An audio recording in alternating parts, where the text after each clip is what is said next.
time is 6 p.m. I will call to order this meeting of the Liquor Control Board. We will start by leading off with the Pledge of Allegiance, led by me for now.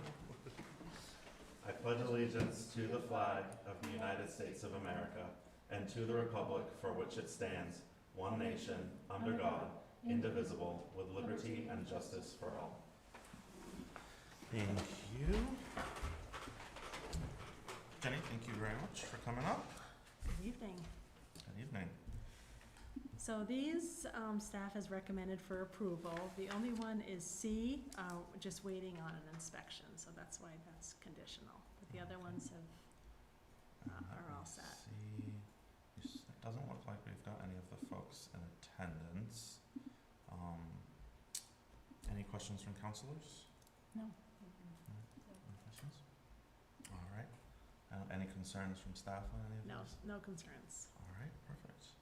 All of that, do I have a motion to approve the liquor licenses for Specs LLC, DLP operating as Dumb Luck Pub, and Standing Stone Wines with the condition that Jenny mentioned just moments ago? So moved. Second. All those in favor, please say aye. Aye. Aye. All right, motion Okay, passes. thank you. Thank you. All right, the time is 6:01 p.m. and I will gavel in the Winooski City Council meeting. So we will start with agenda review, and I would like to pull item E from the consent agenda due to an error in the way that the meeting that the library committee had was warned. Any concerns with that? I was wondering if we should move to next meeting item E of the regular items, just given that we are still down a counselor. I don't know if that can wait though. I have planning this week, which I will just attend. It's a good point for the other commissions. I believe Safe, Healthy, Connected People is meeting next week. So in theory, we need somebody to go to that. But given that we do have a member missing, yeah, I think it makes sense to push it to next week. I'm sure Ray can cover for if somebody can't attend. The Safe, Finance Healthy, Connected Commission People. will also be meeting next week. So I was going to take finance, so that's okay. I will just need that calendar invite, but I will be happy to be there. All right, perfect. And do we need to add an item for discussion at the end of the meeting? Of tonight's meeting? Yep. Relating to the council makeup? Would folks like to discuss that tonight?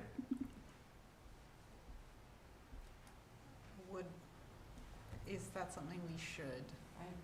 Elena and I were going to start our discussions at our check-in, which is tomorrow, but Okay. I guess if there's no, yeah, I was worried about how we're gonna be warned, but if you're not making decisions, it's fine, but I don't know how useful that then is. We can just put an item for discussion on after regular item 9. all right, add in the discussion. Council seat. All right, so removing consent agenda E, pushing regular item E to next week, Or to the 20th. sorry, to the 20th, sorry, to our next meeting, and adding in a discussion at the end of item 9. And if you would start item. And starting item at 7, G at 7 p.m. is also an ask from staff, which I think we can do. Let me just make sure I'm taking all of this down.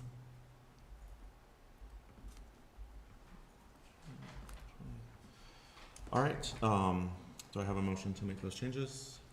So moved. Second. All those in favor? Aye. Aye. All right, motion moved. Thank you.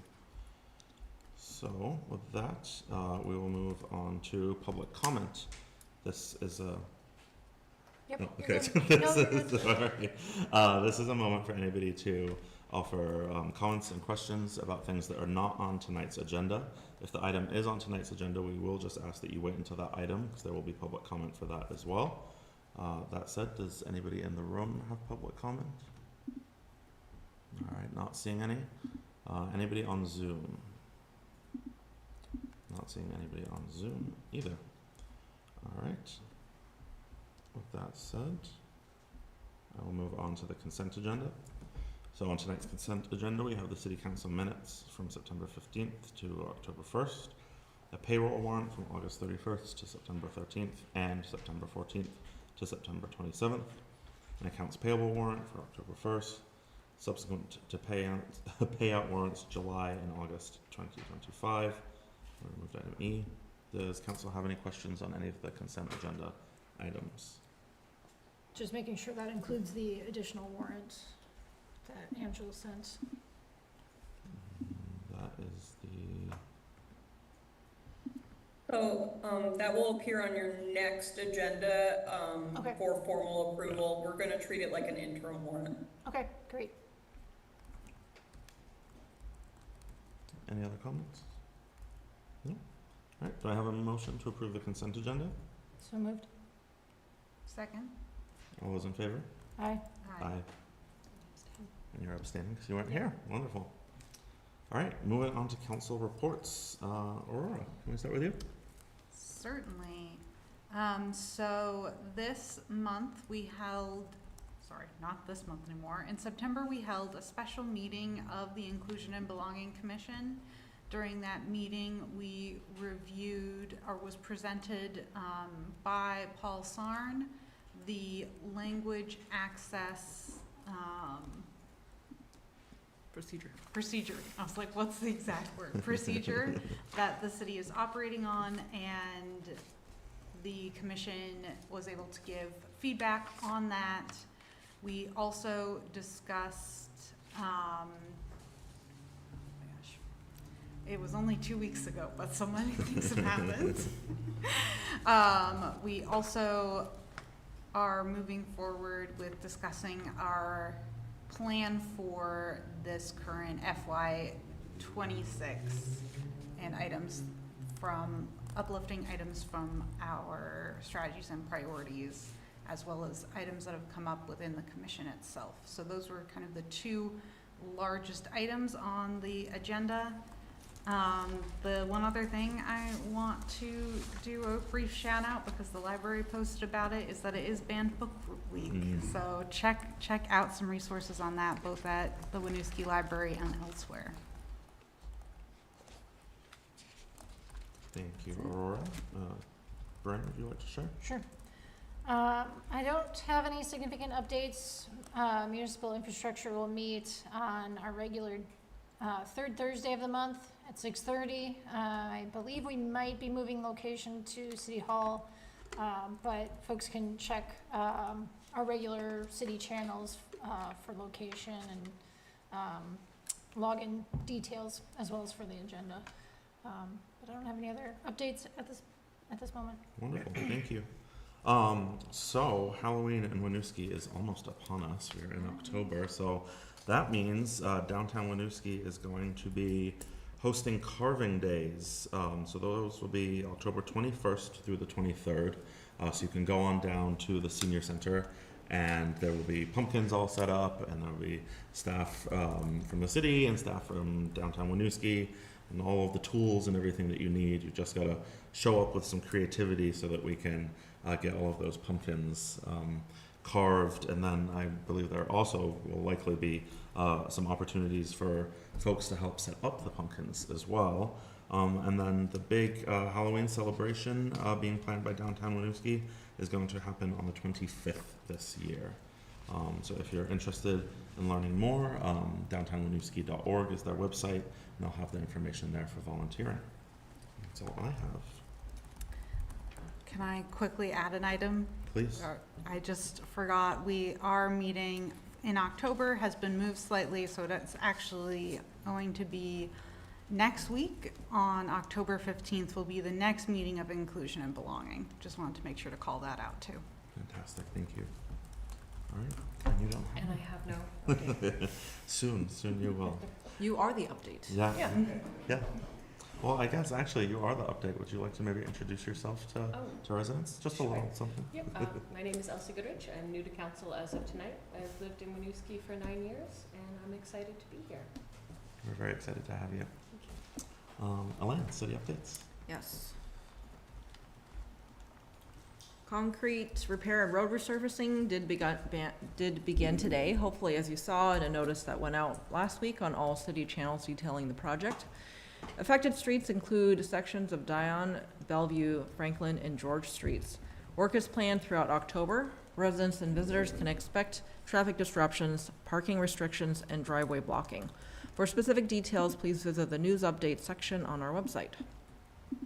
And as the mayor was previewing, it is time again for Halloween in Winooski, and downtown Winooski and Winooski Recreation and Parks do need your help making this tradition a success. Community volunteers are needed for that carving. Again, that's October 21st through 23rd at the Senior Center. But then the main event occurs on Saturday, October 25th at Rotary Park. That and the carving is open and free to all. You can enjoy on the 25th family-friendly games and activities, trick-or-treating, DJs, and live music, and of course, about 1,000 lit-up pumpkins if you all show up to help carve. New this year, also, I have to say, you don't have to make all of them unique. You know, they can all just be a couple triangles. It's fine. Yeah, well said. It'll still be festive. New this year, Halloween activities will also be happening at the Farmers Market on Sunday, the 26th, and the fun continues on October 31st with a special double feature movie screening in Rotary Park. If you're looking for another way to help out, it does get very tiring carving. I gave myself carpal tunnel one year, so it's okay if you can't do that. If you can't, please consider donating if you can, or sponsoring a pumpkin. All event, volunteer, and support details are available at downtownwinooski.org/Halloween. That's all. Thank you very much. All right, we'll move on to our regular items. Our first item is a presentation from the Chittenden County Regional Planning Commission.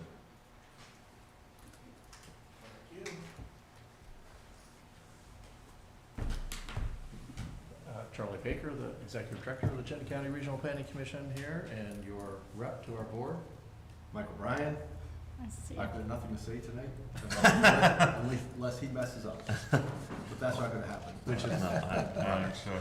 Well, thank you both for being here. We appreciate it. Give it 3 minutes, yeah.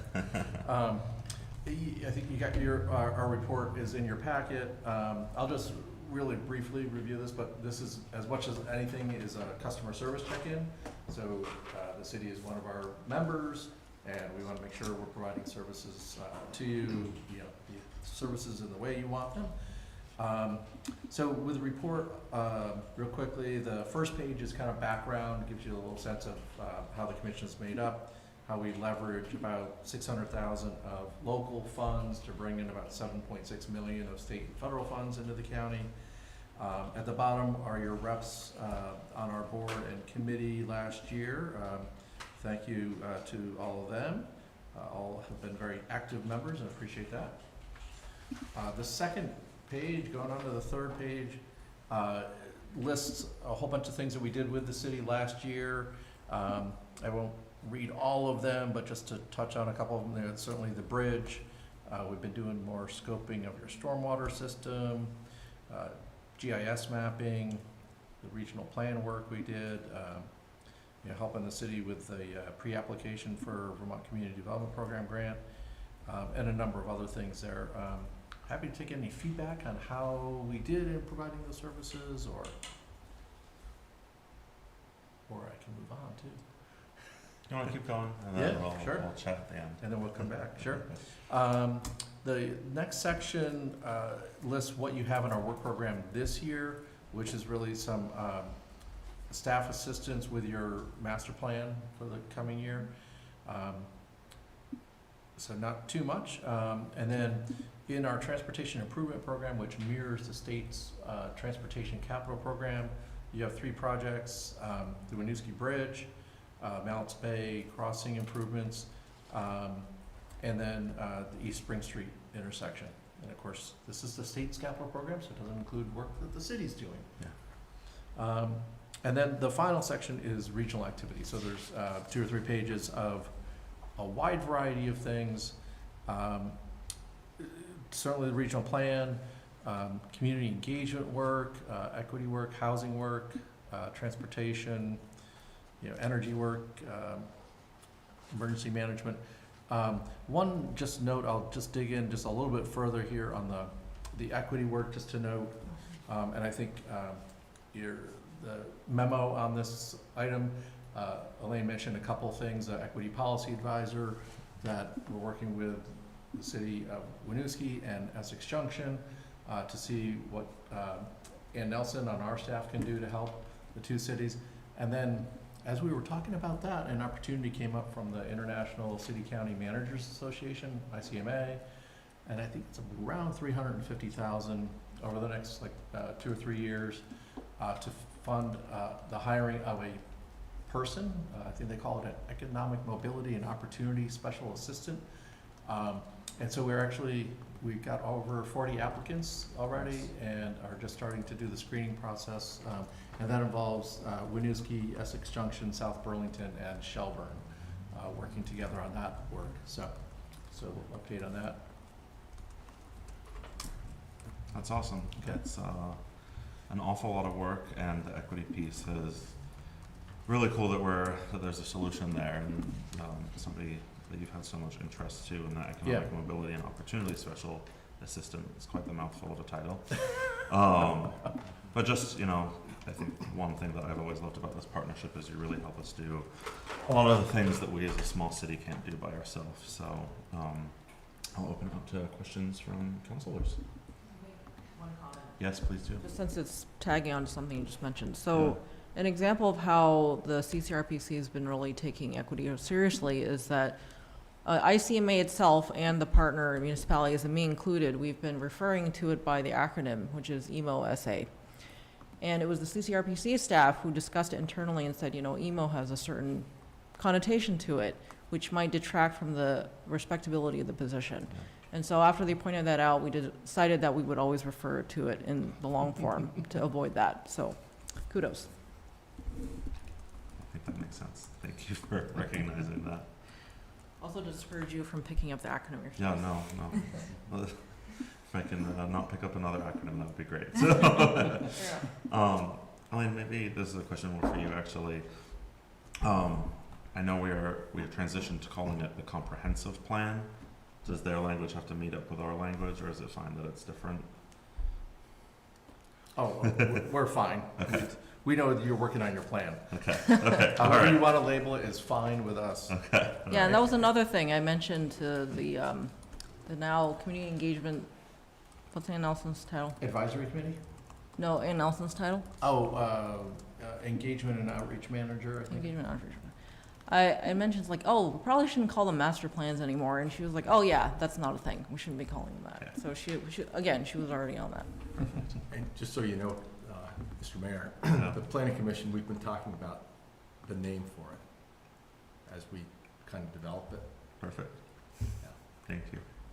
We're not there yet, but we're talking about it. Some great recommendations. What's that? Some great recommendations from just the popcorn ideas that were coming up this past month, so, yeah. Oh, yeah, I missed the meeting, so I don't know what I think one of them was Little City with a Big Heart.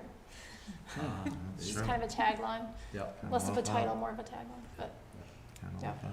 I will add that the Winooski Bridge is something I've been looking forward to for 20 years, and so happy that it's happening. Actually, it's longer than that, because I think in the 90s we were talking about, none of you are old enough to remember this, but we were talking about a pedestrian bridge crossing the river, Yeah.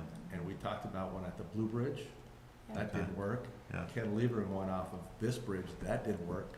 Putting a separate bridge underneath that one, that didn't work, so this will be nice. It's a All, good change. Yeah. all good things take time, right? Yeah,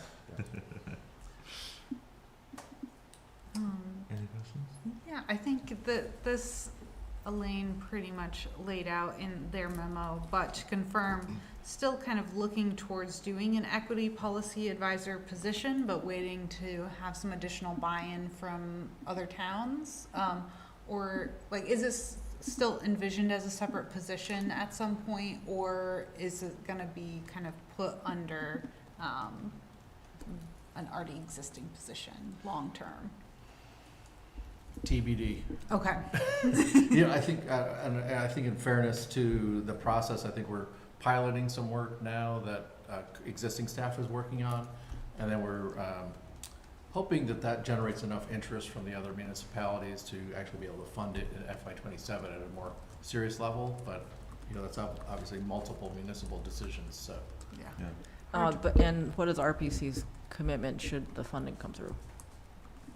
yeah, I think I think we have kind of committed to hiring somebody if the money was there, and I think and frankly, I guess the reason my mind didn't go there because I was like, we'll adjust to whatever the situation is.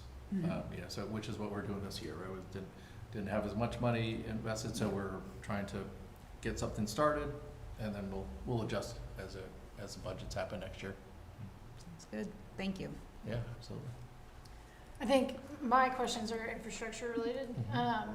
And I think when you were here last fall, I asked you about support for traffic calming.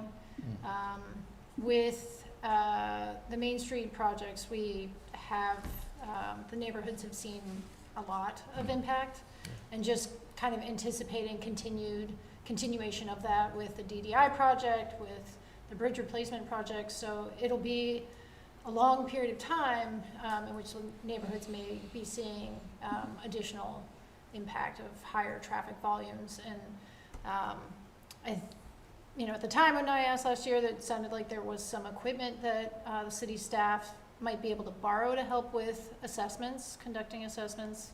I don't know what exactly the equipment needs are, but just wanting to explore that further to make sure whatever is needed is in place and available to us, and maybe to other municipalities that might be interested in using similar traffic calming assessment equipment. Yeah, there's, to my knowledge, the equipment is typically counting, or and that's different ways, tubes or video counting.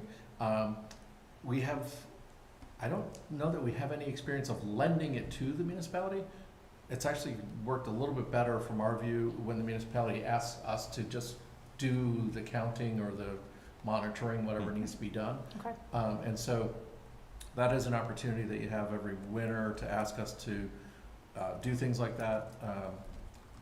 We tend to talk about the planning work, which is what you see listed here. There's a separate list that municipalities are able to ask for from us of data-related work. So if you're looking for data, or even a speed analysis on one particular street, there's a separate list, which I don't know. It gets so weedy that I've fair enough. But it is happening. So if there's an interest from the city, I think you just need to ask, and we'll get that data collection over the summer typically. Okay. Is there a cap on the ask?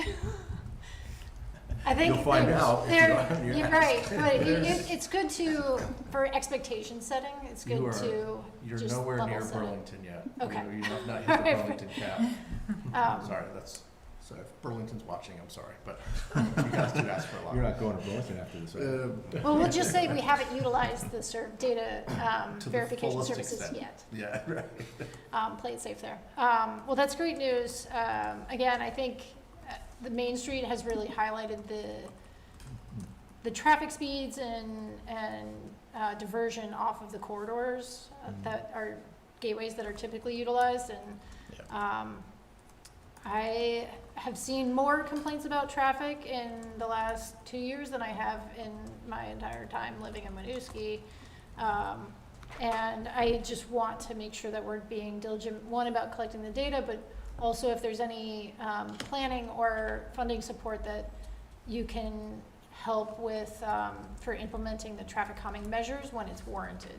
Yep. Again, just that piece of where do we secure funding from? How can we make sure that it's reliable? I don't know if there's coordination with other municipalities that would benefit, like a larger request or anything along those lines. I know that I'm really just kind of putting it out there as like exploration, and that there's a lot of details there that I don't know, and I won't conversations I won't be being part of per se, but, again, just wanting to make sure that we have the CCRPC's support to Yep. continue to manage the traffic Yeah, calming. feel free to ask, we talked about the equipment, but we also have a couple engineers on staff, so we've typically been able to provide that level of technical assistance in-house, without having to hire a consultant, so, not as big a deal in terms of the ask, but again, make it part of the ask this winter, or if Okay. you want it for next fiscal year. And those, the Unified Planning Work Program applications come out around Thanksgiving, and they're due, I think, like the third Friday in January. So that's kind of the normal schedule that we've all kind of gotten used to in the last few years, so. All right, Yeah. great. Just leave it at that. I think we've seen, unfortunately, more incidents with folks coming back from summer vacations, and so it just highlights the opportunity for more collaboration. Yeah, always.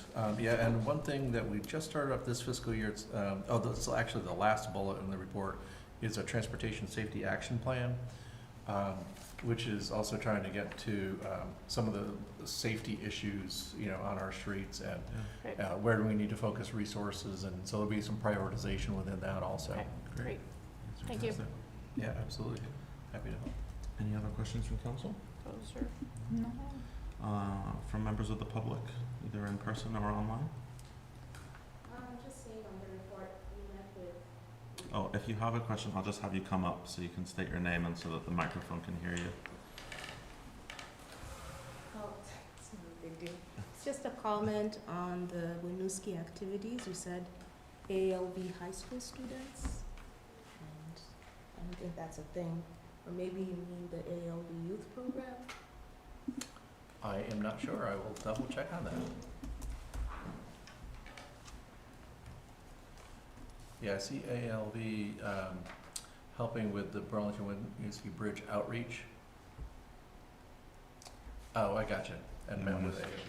Yeah. I think it's high school students who are also plugged into, or were plugged into at ALV also. Yeah, that's a weird phrase. Gotcha. Thank you. Thank you for that question. All right, not seeing any questions online. Thank you very much. All right, This thank you. was on for discussion approval, but I feel like it's just discussion. Yes. Can I just Sorry. add, it's Elsie, right? Yes. I pronounced that right. If you have any questions or anyone else, feel free to reach out to myself or Charlie. Do what we can. I throw Christine out there, but I'm not sure how active she's gonna be for the next couple months, so. But she is the alternate. Yeah, oh, yes, yeah, and it's gonna remain so. Yeah. Awesome, thank you very Thank you. much. Thank you very much. Thank you. Much appreciated. All right, so where is it, 6:28, I think we can keep moving on.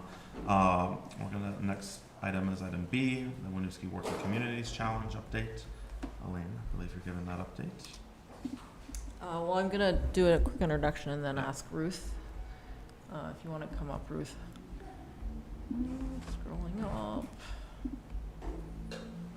So the federal, I'm mostly reading from my cover sheet, Elsie, that this is something I commonly do, so you can check out if you already read them and remember. The Federal Reserve Bank of Boston, also known as the Boston Fed, with several state partners, funds 6 Working Communities Challenge initiatives in Vermont, including one in Winooski. The goal of Winooski's Working Community Challenge, or WCC, initiative is to build cross-sectoral collaborations to enhance economic opportunity by advancing equity with a focus on new American families. This project has essentially had 3 phases so far. So the project started in 2020. The Winooski Equity Director was hired under the grant and with WCC support carried out a contracted city and school district equity audit and developed the city's Inclusion and Belonging Commission charter and the first set of members. After the equity director resigned in 2022, the Winooski WCC had no nucleus to equitably drive WCC activity. This phase lasted until early 2024 when Ruth Stamets was hired as the contracted initiative director. As initiative director, Ruth has brought together and has been facilitating a local core team, which is like a steering committee, of new Americans that direct the projects for the Winooski Working Communities Challenge. The statewide initiative is ending soon, although the Boston Fed is providing a last disbursement that is budgeted to fuel Winooski's Working Communities Challenge activity through much of 2026. Ruth has been working on grant opportunities with the city and other partners, but none have materialized yet. Initiative Director Ruth Steinmetz will provide an update on the Winooski Working Communities Challenge progress today and tentative plans going forward. Thank you. Thank you. Do you plan on showing the presentation? We or can. Paul, could you, I think Paul's got you. just for Awesome, the thank you. benefit of anyone who doesn't have the brief? Sure. I guess we can pull up to slide 4. All right, and so given Elaine's comprehensive introduction, I will just dive into the second cohort of the Working Communities Challenge, and this is the current makeup of the steering committee. It has, well, including me, 6 members. And as you can see, I don't know if you recognize a lot of, all the folks in the community are either working or serving Winooski residents and are also identifying as new Americans and are wearing a lot of hats. So next slide, please. Ooh. Actually, let's go back to the previous one and then skip to the next one. Yeah, sorry.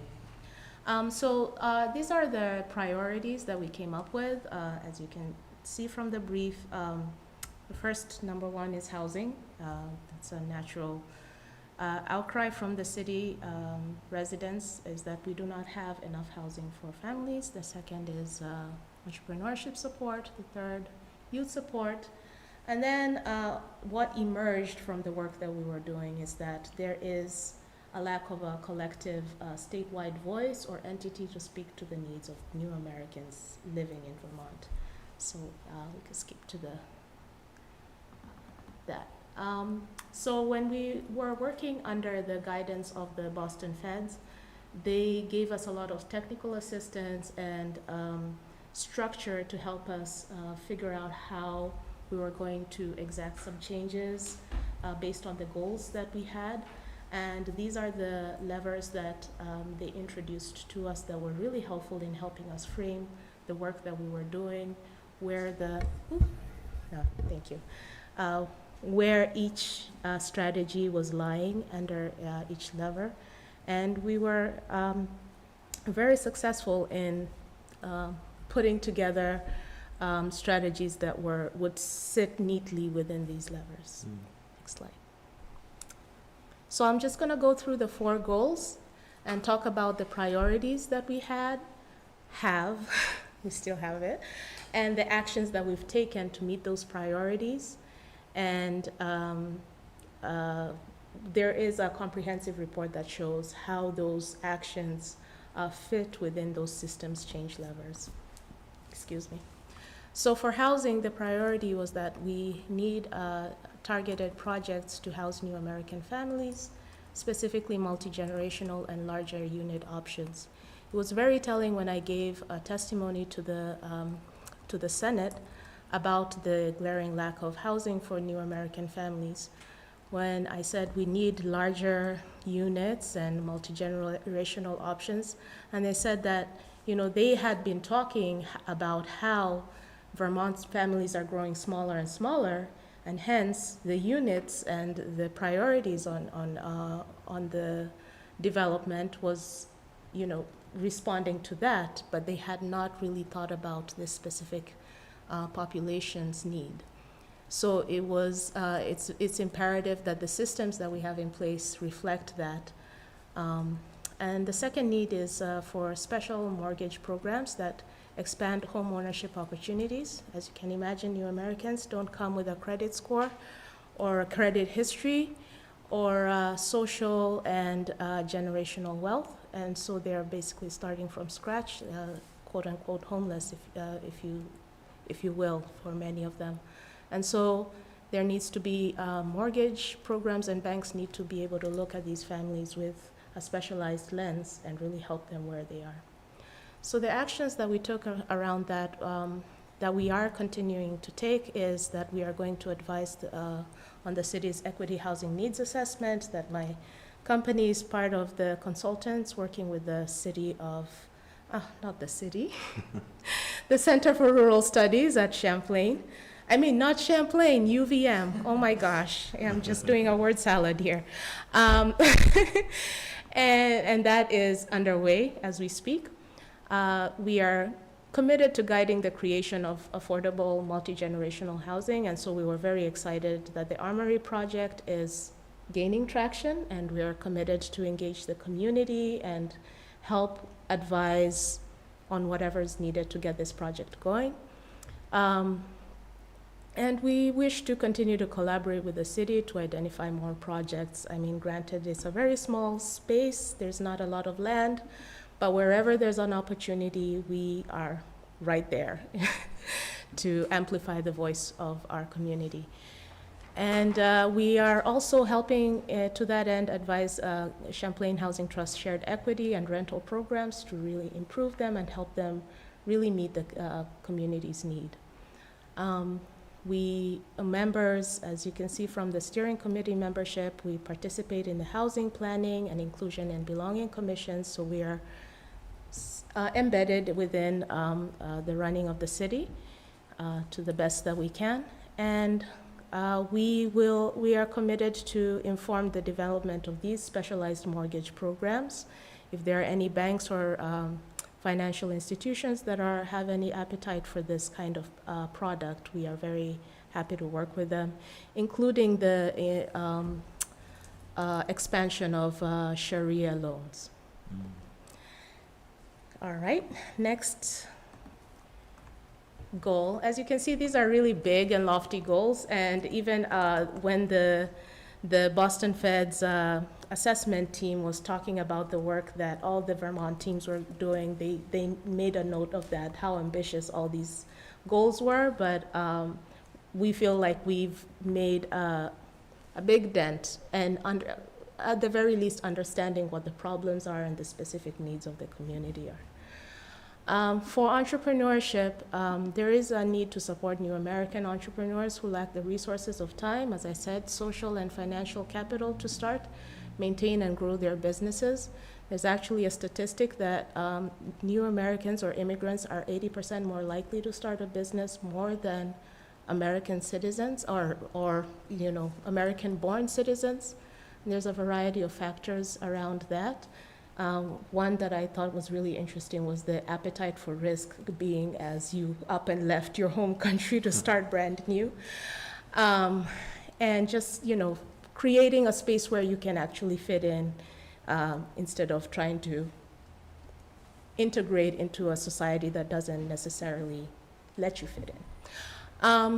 And the next priority is a need for economic support systems that do provide that safe, cultural, and linguistically accessible service. We find that a lot of new Americans, when they try to go to banks or financial institutions or, just try to navigate the whole environment of becoming a business owner, they have language and cultural barriers that are not adequately adapted to fit their needs. And there's also, right now, as we're seeing in this city, the need to mitigate infrastructure construction impacts on businesses. Many hard-hit businesses are new American-owned. So the actions we've taken around that is to help develop those inclusive capital access opportunities. I worked hard with Elaine to structure the zero-interest Main Street Business Loan Program to be as approachable as possible and reduce any unnecessary red tape so that we can get as many businesses to apply for it, and as well as just whatever technical assistance they need. We're also working with the city in the marketing efforts. You can see the signs up on Weaver Street to direct folks to businesses. We are really happy with what the marketing team has been thinking up and partnering to build trust in the business community. And working with stakeholders to develop a New American and BIPOC Business Association I mean, I would welcome the opportunity, being a business owner, to have a Winooski Business Association where we can, us as businesses can build a community and have mutual aid. But, you know, also just specifically targeting new American businesses, because there's a huge opportunity to develop relationships and help businesses become more resilient, especially in times like these with these construction impacts. So to that end, I did start building a business database that is now taken over by Downtown Winooski, and at least we're identifying all the businesses in Winooski, what identities the owners have, how to reach out to them, and slowly building a sense of community within business owners. And then the fourth action is to identify core stakeholders, and so far we have like Vermont Professionals of Color, the UVM Sustainable Innovation MBA program, of course AALV. We have strengthened connections with the economic development officers in our neighboring cities. And we envision developing a multicultural business center incubator hub to really help business owners develop their ideas and fine-tune them and get them off the ground with as much success as possible. And also a technical assistance program so that they can reach out to someone and get the help they need. We know that there's opportunities like small business development organizations. I can't think of any right now. My mind is blank because I'm just focused on scale. But you know, just having a safe space where new Americans can feel like they can come and talk shop and feel supported. And one thing that we've realized is that this is a very sensitive thing when you're talking to a business owner, because they're it's vulnerable. They're talking about their finances, their struggles, and so they need to feel a lot of safety and trust in the entities that they reach out to. So having a space, a physical space where that can happen has been shown to be very impactful, and there's a couple of other cities that are doing something like that it's really successful. And so we're seeking funding to be able to realize this goal. We so far have not gotten selected for the M&T Amplify Fund, the New Growth Innovation Network Scale Fund, and the Leahy Institute, but we're gonna keep trying. Next year is another year, and we've already identified partners, and they are very keyed in and passionate and wanna continue working on this. The third lofty goal is youth support. We have so much going on around there, but first we identified, you know, for in order to amplify and ensure upward mobility of our families, we need to look at how our children are leaving the schools. And many parents are showing concern that their children are not leaving with the needed competencies to go to either higher ed or a trade school, or, you know, just have something that is more meaningful than a minimum wage job after high school. So there is a need for academic support to help new American students. Many come with tumultuous backgrounds, educational backgrounds that didn't give them the solid foundation that US-born children had, and even the US-born ones still have parents who did not grow up in the same academic experience, with the same academic experience, and so they do not know how to advocate or to support their children as much as American-born parents do. So, and this, the next need is for safe and stimulating spaces in the community after school hours and over summer vacation, and the need to connect BIPOC mentors to the students so that they have people with lived and experiences and identities that they can connect with.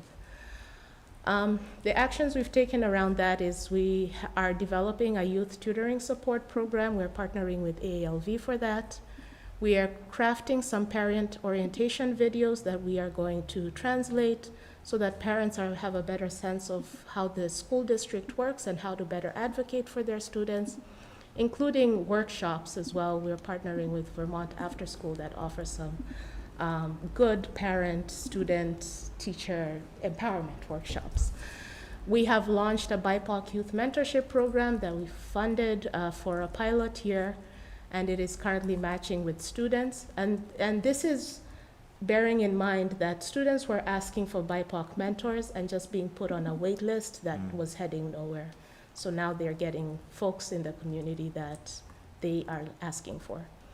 We are strengthening ties amongst school district, residents, businesses, and downtown Winooski. We noticed a clear demarcation between the sense of closeness and community that was felt in the school, and it wasn't really translating to that sense of community within the city. So we needed to create more bridges of care and understanding and community. And so we applied for a social cohesion grant through the Vermont Community Foundation and got that one, which is great. And we leveraged some WCC funds. And we are launching an art and music residency program to get the students engaged in that, to bring it back to the city come next summer, to have some more community engagement around that. And then all culminating in the first Friendship Fair around this time next year, if not sooner, in September. And this is just in an effort to bring more visibility for the students within the community and to make the community more accepting of the students. And we think that efforts like this will really help even projects like the Armory have more community support. We also really support the establishment of a community youth center at the O'Brien building. We know there's big plans for construction, so we've given a lot of feedback on what we think would be highly beneficial to our community. And then the last, biggest, well, it's a very well-leveraged goal is to have a statewide voice. The priorities that we understood that there is a need to integrate immigrants into the workforce at their match skill levels. A lot of immigrants come and are underemployed because they are not able to transfer their licenses or their background to the American workforce or the Vermont workforce. And the community organizations that are hard at work with their heads down just do not have enough capacity or time or name it to bring together a collective voice to policy development. So what our WCC teams, both mine and the ones in Southern Vermont, did was just kind of leverage that or identify that gap and just gave a lot of gusto to the effort that we were able to bring these voices to the table to change some policy and work on some legislative action. And really bring the need for the state to provide a more coordinated and long-term support to immigrants, because again, this is not something that we can leave up to small communities, community-based organizations to handle. They're much bigger than that. And we have seen a lot of traction and a lot of good efforts happening in other states, some even as old as in the 90s, like New York. So we have many lessons to learn on what we can do. So we are committed to continue participating in this statewide coalition that we helped put together to address the immigrant needs. And for the legislative actions, we passed S56, which is now Act 029, which is to establish a study committee that is going to make recommendations to the establishment of an Office of New Americans in Vermont. And there's a S142 bill that did not pass, but with better effort, we are hoping it's going to pass this time to improve pathways for the relicensing of internationally trained medical professionals, which is going to really help with the healthcare workforce that is in dire straits right now. There's actually a really growing number of medical professionals who are hitting retirement age. So as bad as you thought, it is much worse. So we are really beating the drum on this. Sorry if that was not, that is appropriate for me to say. I'm going to present at the 2026 UVM Health Equity Summit later this month to talk about the ITP, as we call them, workforce integration needs. And we also are partnering with a UVM professor to apply for a sociological impact study grant so that we can really understand these needs of the ITP professionals, because it is very hard. In fact, we studied a lot of the professionals, and we are seeing that even with the passing of S-142, maybe one or two are going to get relicensed as medical professionals. So it is a very difficult and complicated issue, and there's needs to be a lot more stakeholders involved to make this a very successful endeavor for the medical professionals. So we just picked one profession because we had to start somewhere. Obviously, there's other professions that need to be catered to, and that is what we're hoping the Office of New Americans is gonna do, is just gonna be the house or the holder of these issues and continue to advocate for the changes that need to be made for all the other professionals. And in summary, that's what we've been doing in the 4 goals, and we hope to wrap up, as many of the other WCC teams have already wrapped up if they're not closing out their work.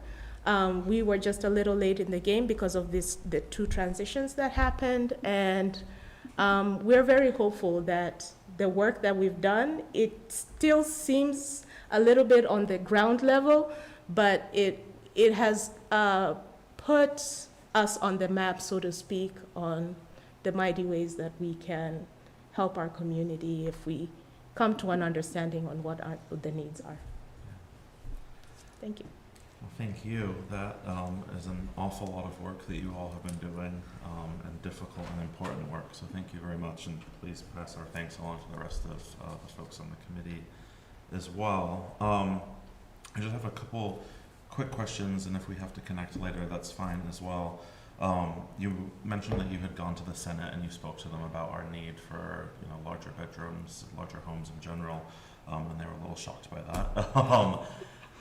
Do you know if they took your feedback and are trying to work that into the work that they're going to be doing next year for housing? Is that something that you'll need us to kind of push back on that message to make sure that they heard it appropriately? I think there's still opportunity to continue making our needs very much present, because again, it's a very small population which is not growing right now because of the government, and so it is very easy to overlook. But the potential and the statistics around new Americans' contribution and just being part and parcel of communities is very present and very prescient. So I think we just need to continue making that obvious. And Vermont would be, the 22nd state that would likely pass legislation. So we are not ahead of the game around this. And I think Vermonters really like to think that we're pioneers, so maybe we can hearken to that need and say, hey, we're kind of running behind. We need to show that we actually care for all of our citizens, and there is quite a substantial population of new Americans that are not getting the needs that they have met. All right, thank you. Yeah. Any other questions from council? I just had a question that, with all of your youth work, I'm curious if there's been exploration of working with technical training centers, or the CTEs, and ways of securing additional seats. I'm not super familiar with how the structures work, but just thinking about the trades and pathways outside of academia to pursue careers that we know there's a lot of underfunding and under-resourcing for CTEs as it is, but wondering if there's a way we can advocate, from our role as well, that if we can help advocate for additional resources for our Winooski students.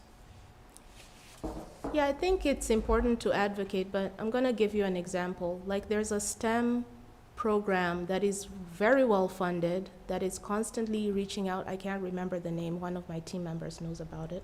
Keeps reaching out to Winooski, and they maybe get 1 student, 2 students. Mm. It's very dismal. Right. And I think it's a both-and situation where these programs need to meet the students where they're at, and they also need to understand that modeling of these careers is very important so that the students can envision their future being in those spaces.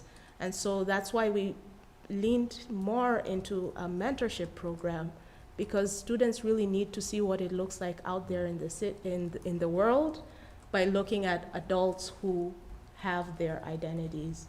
And that is something that they have constantly been asking for and not seeing. And now that they're starting to make those connections, then their worldview expands and they can reach out to those opportunities when they come to them. But I think the school has done quite a bit in exposing the kids. Like, my daughter goes to BTC and she's a junior. So there are opportunities, but there also needs to be a lot more mentorship to help those opportunities make sense to the students. Yeah. Thanks for the context.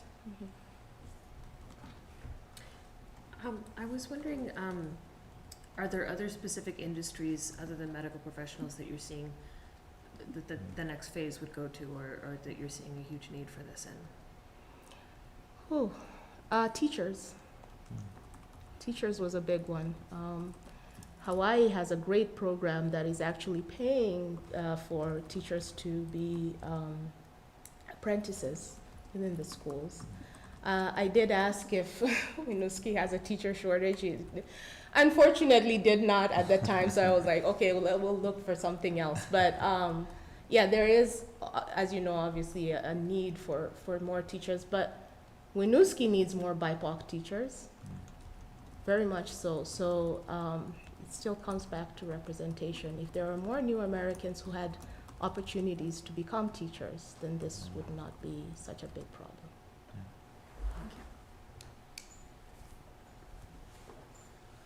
All right, well, thank you very much. We really Thank appreciate you. you presenting to us. Yeah, thank you. All right, so 6:58. Do we have everyone on for to move to G? We have 1, and I might be able to reach the other 2. Okay.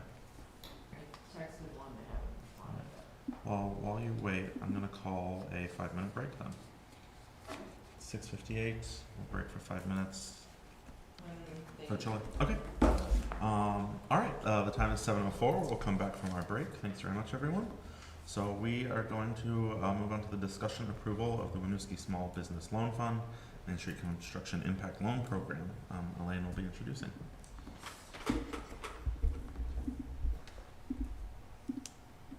One moment.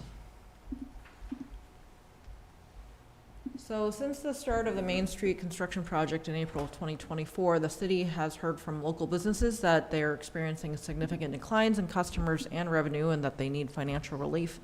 In response, the city looked for existing grant programs and low-interest loan opportunities that would support businesses. Essentially, there weren't any that we could find. Fortunately, though, the city's partner for the Winooski Small Business Loan Fund, Green Mountain Credit Union, then committed $40,000 from an old grant to buy down the interest on these loans to 0%. This allows up to $200,000 to be issued as 0% interest loans to eligible applicants, depending on what backing is needed by the applicant, according to Green Mountain Credit Union. Under this program, loans are for 5 years.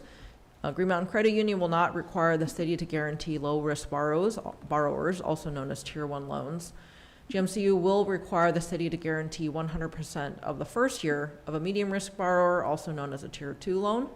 Green Mountain Credit Union will require the city to guarantee 100% of high-risk borrowers for the life of the 5-year loan, also known as Tier 3 loans. The current balance available to loan from the Winooski Small Business Loan Fund is about $50,200.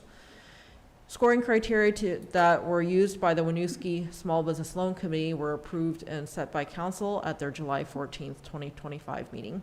The ultimate decision of whether these loans will be approved is City Council's. The due date for this round of applications was September 11th, 2025. We received 4 applications, 2 for Tier 1, 1 for Tier 2, and 1 for Tier 3. That required a lot of work from Greg Heisman, who's here with us from GMCU today. The Small Business Loan Committee on September 30 met with the three of the 4 applicants, one of the Tier 1s, the Tier 2, and the Tier 3. We finalized our recommendations to City Council for these 3 and agreed on the partial award calculation method that was developed by the City of Winooski's Finance Director. This method is needed because less funds are available than were requested. The 4th applicant is scheduled to meet with the Winooski Small Business Loan Committee on October 10th. The owner wasn't available September 20 to October 8th. However, because GMCU has recommended that applicant for a Tier 1 loan, then what happens with that application should have no bearing on the current 3 applicants or that 4th applicant, which is why we've brought the first 3 to council today. The committee does recommend council approve the applicant recommended by GMCU for a Tier 1 loan as requested for $35,000 and approve the applicants for Tier 2 and Tier 3 loans using the partial award calculation that was shared in advance in the council's packet. That would result in a Tier 2 loan of $22,090.74 and a Tier 3 loan of $28,115.49. That calculation weights the amount of award by the score given by the committee so that more funding goes to an applicant with a higher score proportionate to the requested amounts. And a reminder, remembering that the score is based on the scoring criteria that were set by council. That partial award calculation method was not determined by council, and so actually council doesn't have to use that. We just came up with our best recommendation based on what made sense. But I'm sure we didn't consider every possible factor, so council is certainly welcome to look through that.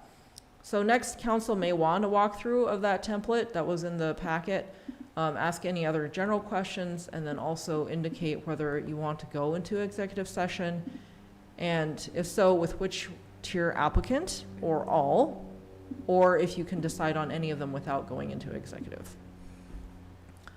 So first question is whether you'd like a walkthrough of the template. All right, thank you very much for that. Councilors, do you want to walk through the template? I know that I would benefit from it, but If one person would benefit, I agree. that's enough for me. All right, Angela, please.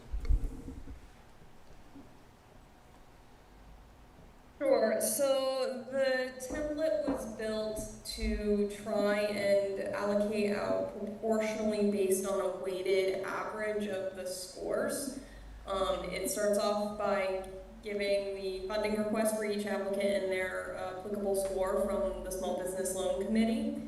It then applies a normalizing factor. It is considering both their scoring criteria in comparison with all the other people in the pool for proportional allocation, as well as their overall score out of a possible total number of points. And then that gives us a weighted school funding request.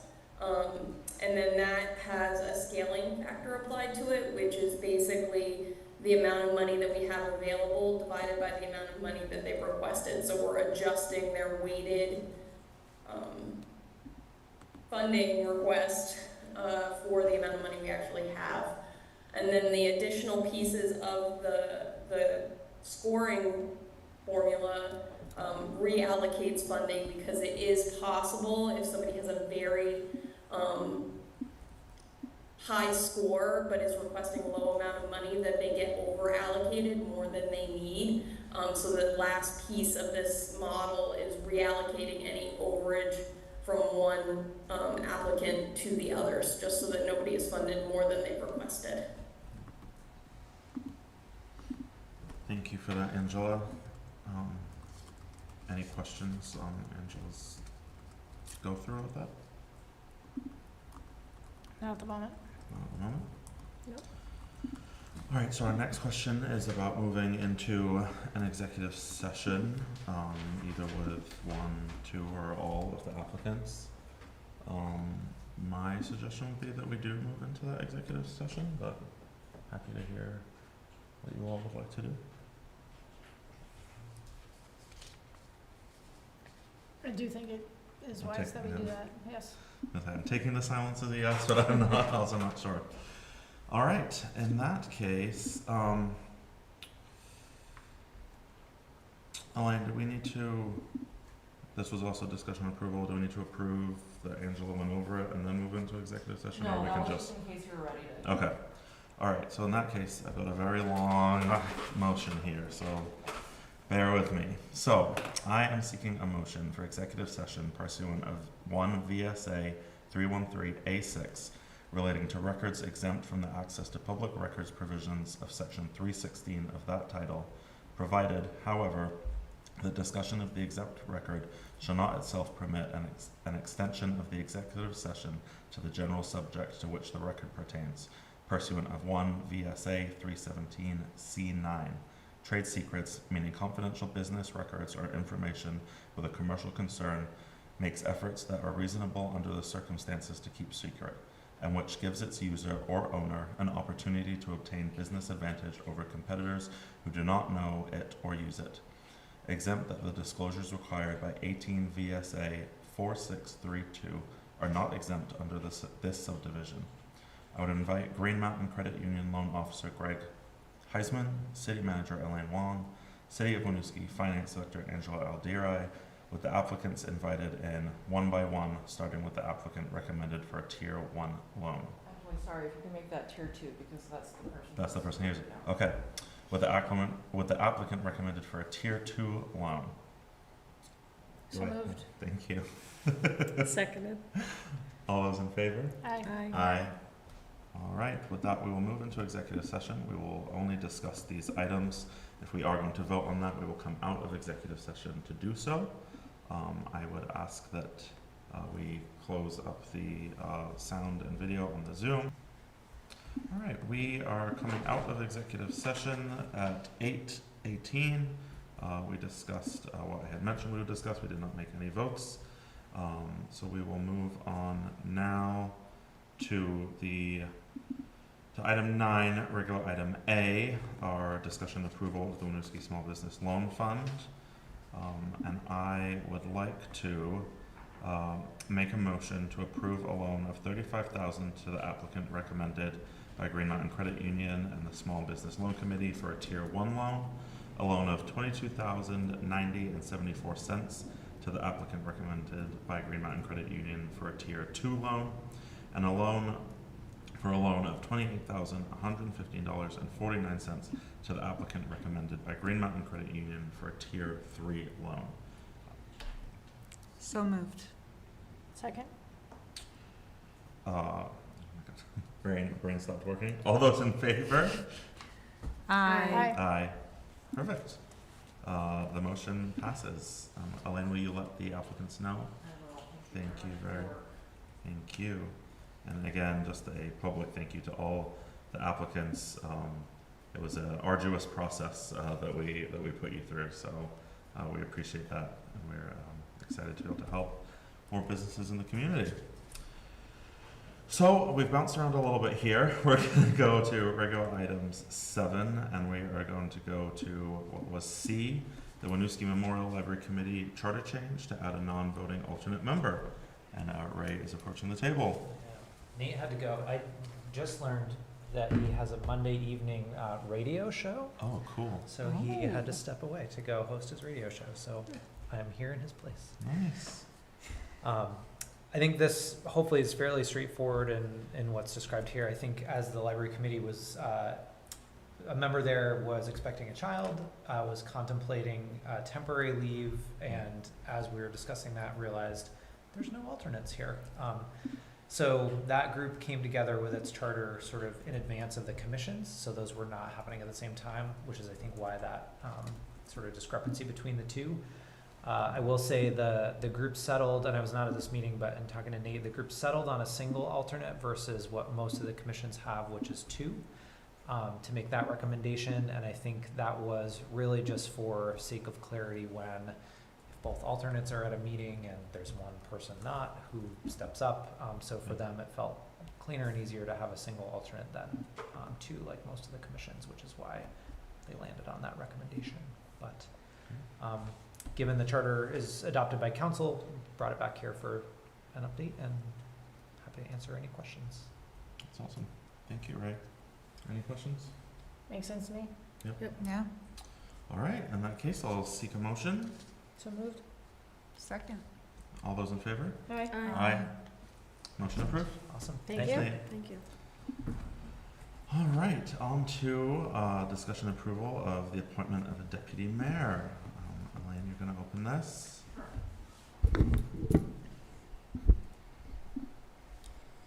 So, Winooski City Charter Section 19303 states that council shall elect from its members a deputy mayor who shall act as mayor during the absence or disability of the mayor.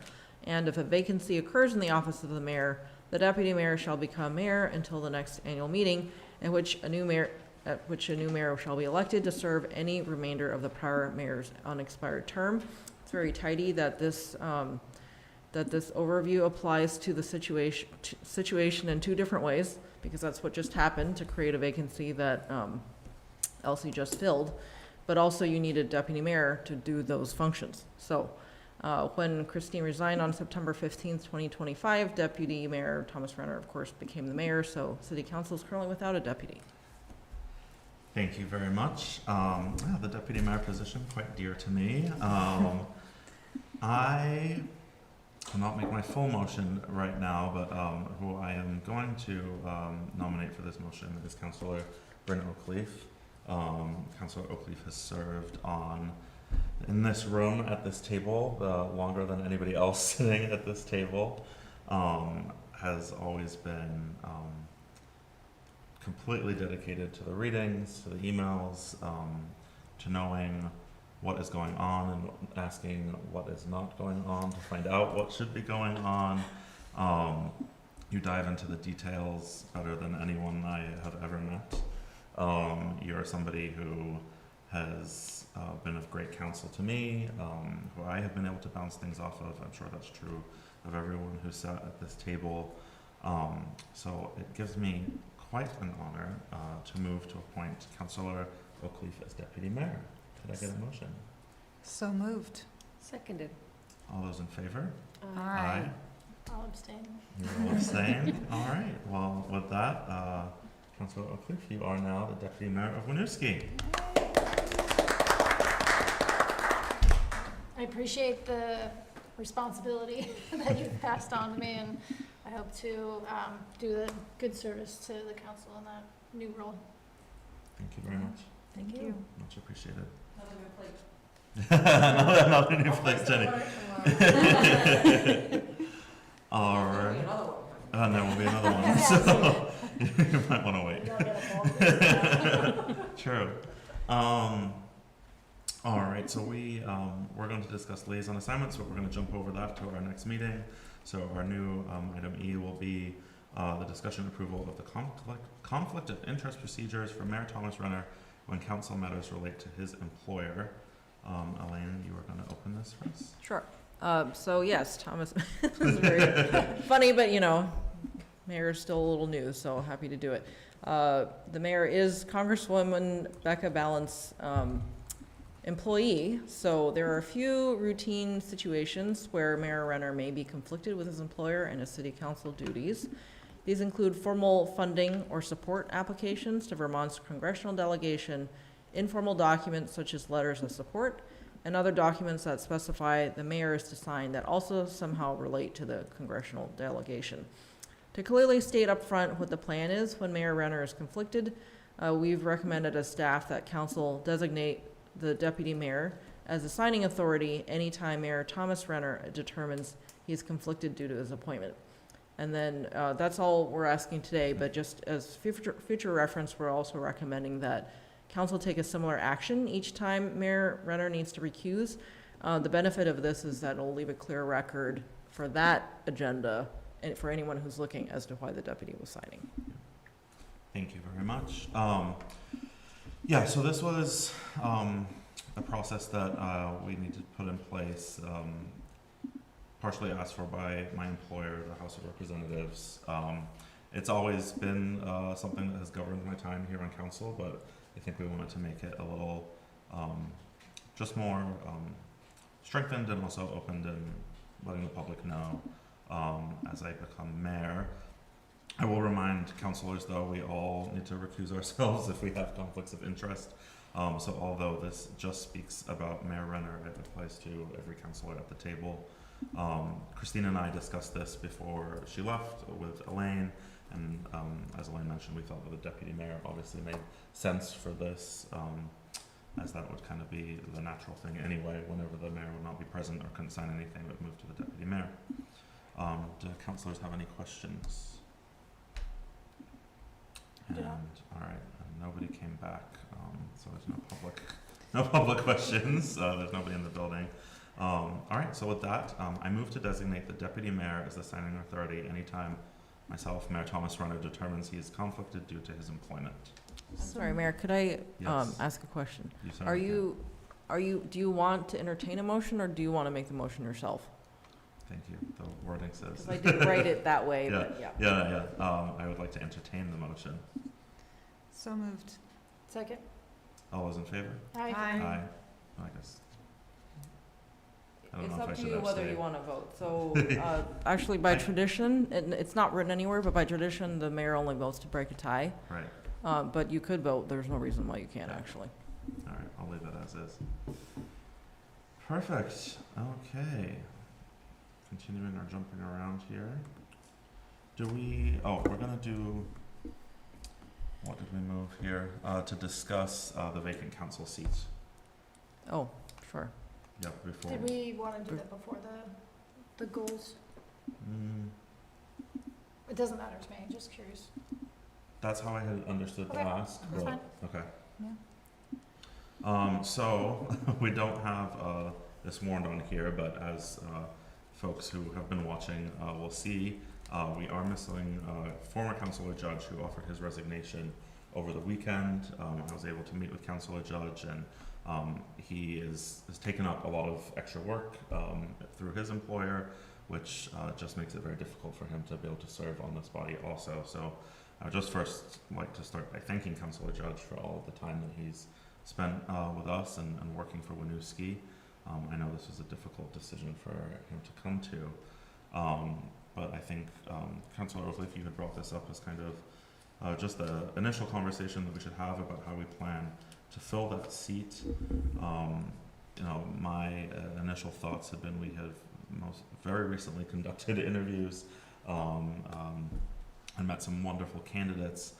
My recommendation would be that we reach out to those same folks who had applied, see if they're interested, and then have another interview with them or with whoever would like to apply from that group. I don't think it is entirely necessary to open up the full application process again, just because we did receive so many applications. And I would like to, Elaine and I are going to speak about this more tomorrow, but I'd like for this process to be quick, ideally appointing somebody before our next meeting on the 20th. I'll leave my comments at that, and anything that anyone else would like to add. Yeah, I feel like given the process as a subcommittee that we did, I feel like we have a pool, and we have a pool of finalists specifically that I would feel comfortable inviting them back. So given you both put in quite a bit of work, I'm also in favor of not reopening the call for applications. I think hopefully the remaining 7 still have interest. I'm happy to kind of volunteer myself to do the contact at this point, since you both took the brunt of that, and Elsie, you're so new. I won't throw you into that gauntlet unless Thank you you. want to. But I'm happy to reach out to the remaining candidates to get first a gauge on who's still interested.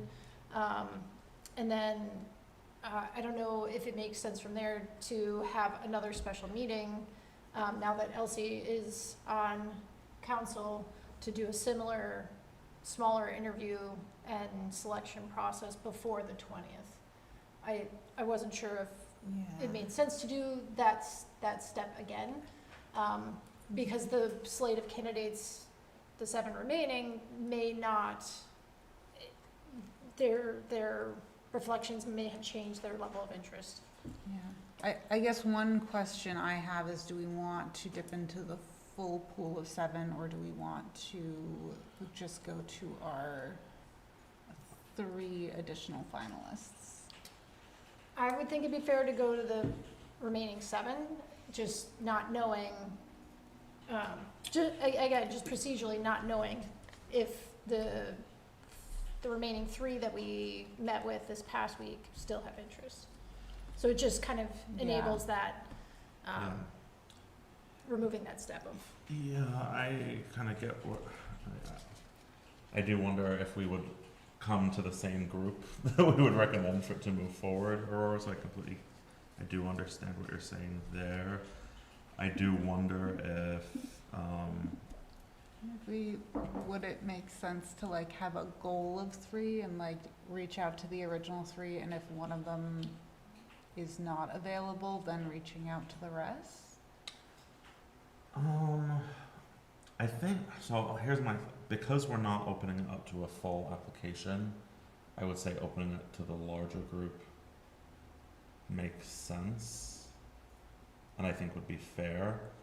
I don't know that we'd land anywhere else than we already did, but I do think that because we're not gonna ask for full applications for a completely new open seat, which I think is the right way to move forward, I do think I would recommend moving it to all of those folks. Okay. And I also, Elsie, you just went through this, this experience. And just because you're brand new, I think if you're interested in being involved in that process, you're a member of council, you're more than allowed to. So, I could see that, maybe Bryn and Elsie would take a first shot, and then we'd all meet with them together. But if you're not comfortable with doing that yet, somebody else could. Or if your time might not allow it, since it would need to come up within the next week and a half.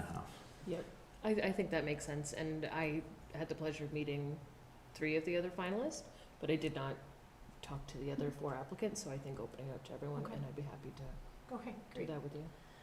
And because we haven't warned this conversation, I don't know if we can vote on making decisions of when we're gonna have an executive session to interview people and who is actually gonna do the interviewing and whatnot. Do we need to vote on scheduling a future special meeting? I don't know.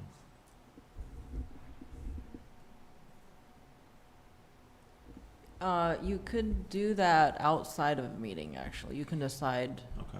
to set a special meeting. So I know that sounds funny, like you could do that by email, but I'm not sure about the legality of you deciding that in the meeting. Right, So yeah, might no, as well that's just do what it I wondered. offline. But I'm just struggling with how much of this is a decision that you needed to warn, or if you could just, you've gotten some direction and you're gonna act on it. I don't know that you would be, it would be a problem. So, because you haven't decided who's gonna be on council, it's just a Right. process. Right.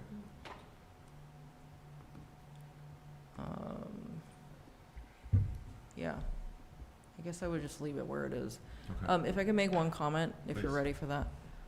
So, keep in mind that now former Councilor Judge's term was to end in 2027, and Elsie's term ends in 2026.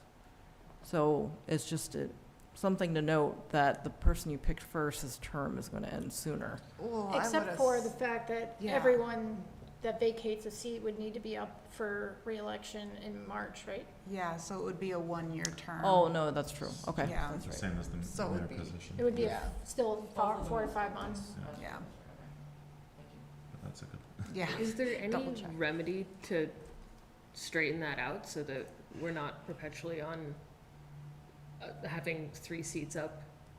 It wouldn't be And, perpetual. It would be to fill the remaining term. So the Okay. next, so it would set the clock back for Yeah. everybody who is getting filled, essentially. Okay. Yeah. Set the clock on time. yeah, whoever gets appointed next, their term would end in 26. And then That's- whoever got elected that seat, their term would end in 27. And then we would be back to what it would have been without those Yeah. vacancies. Yeah, so there's always an off year because the mayor's on a 3-year term. And then 2 councilors are offset, so there's always, each year, 2 council seats are always up for reelection. Now, there'll just be another one, with a vacancy of Councilor Judge's seat. Okay. All right. Well, we should discuss this more tomorrow. And For purposes of just does it make sense to try and look at a potential date between now and the 20th, knowing that for an there's executive session. infrastructure, there's finance, there's safe, Oh my healthy, gosh. connected, there's inclusion and belonging. Yeah. So, the 14th? goal is to appoint, at the 20th meeting, is that what you're getting, Oh, I'd have like them to both do placed it for the like we did 20th? for this one Yeah. before the 20th, so they can start. right away? Angela, I see you're still there. When is the finance commission meeting? Tuesday at 6 p.m.? That's tomorrow. Tomorrow? No, next week, Tuesday. Oh, okay, okay, So perfect. Are there any meetings on Friday? No. This Friday? No, the 17th. I will not be here. Okay. And the That's- 13th is a holiday for most people, not Yep. me, but for most people. I would be happy to work that night. But for staff, Yeah. that wouldn't be fair for staff. We don't, I mean, correct me if I'm, well, figure out somebody would how have to that would open the work. building. Oh, the police are here. So the building's accessible. But I guess we- we don't, we We'd have to need, set we up would the need owl. staff to set up. Yeah, so I don't think that would be the possible. owl. Yeah, and I mean, And the turnaround too of inviting people. it would also say that it wouldn't be a great look. Yeah. Yeah, there's Yeah. that too. I'll just note that technically, the technical challenge is just hooking up the owl, which, Do Yeah. we have, planning or DRB on the 16th? So I'm away the 16th and the 17th, Okay. so, Because I was gonna say, my infrastructure meeting doesn't start until 6:30. I could always go to that a little late, but if you're not available.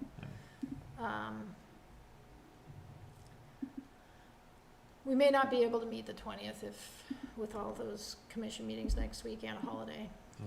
what about the 15th? There's INB on the INB. 15th. Yeah. What time is that till? It's at 6, so if we did Okay. something at 5, but that doesn't seem fair for. Could do something at 5. Yeah, I do you mean, have a time limit on the IMB meetings? No, but it would probably be acceptable Oh. for me to step out. Like, I Oh. could be there for the first hour if we wanted to do 7 p.m. I could do, I can leave work a little bit early on to make 5 o'clock work. I don't know if others could. I could do that. Could our applicants? Yeah, That would be. that feels. I mean, we kind of said October 1st for the last slate, right? Yeah. So it might kind of be conditional. I think if it's Zoom is an option, that's easier than requiring someone to be here at 5. Yeah. Yeah. I don't Oh, know yeah, if that's we'd feasible. let people do Yeah. Zoom for sure.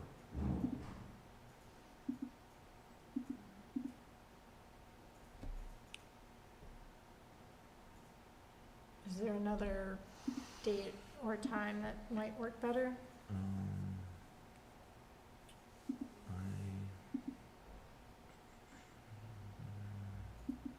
I could do after Finance Commission on the 14th.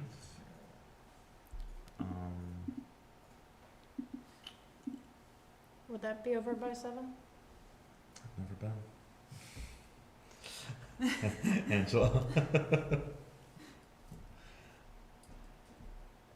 We will be reviewing the comprehensive plan Oh, section, so Odds are low.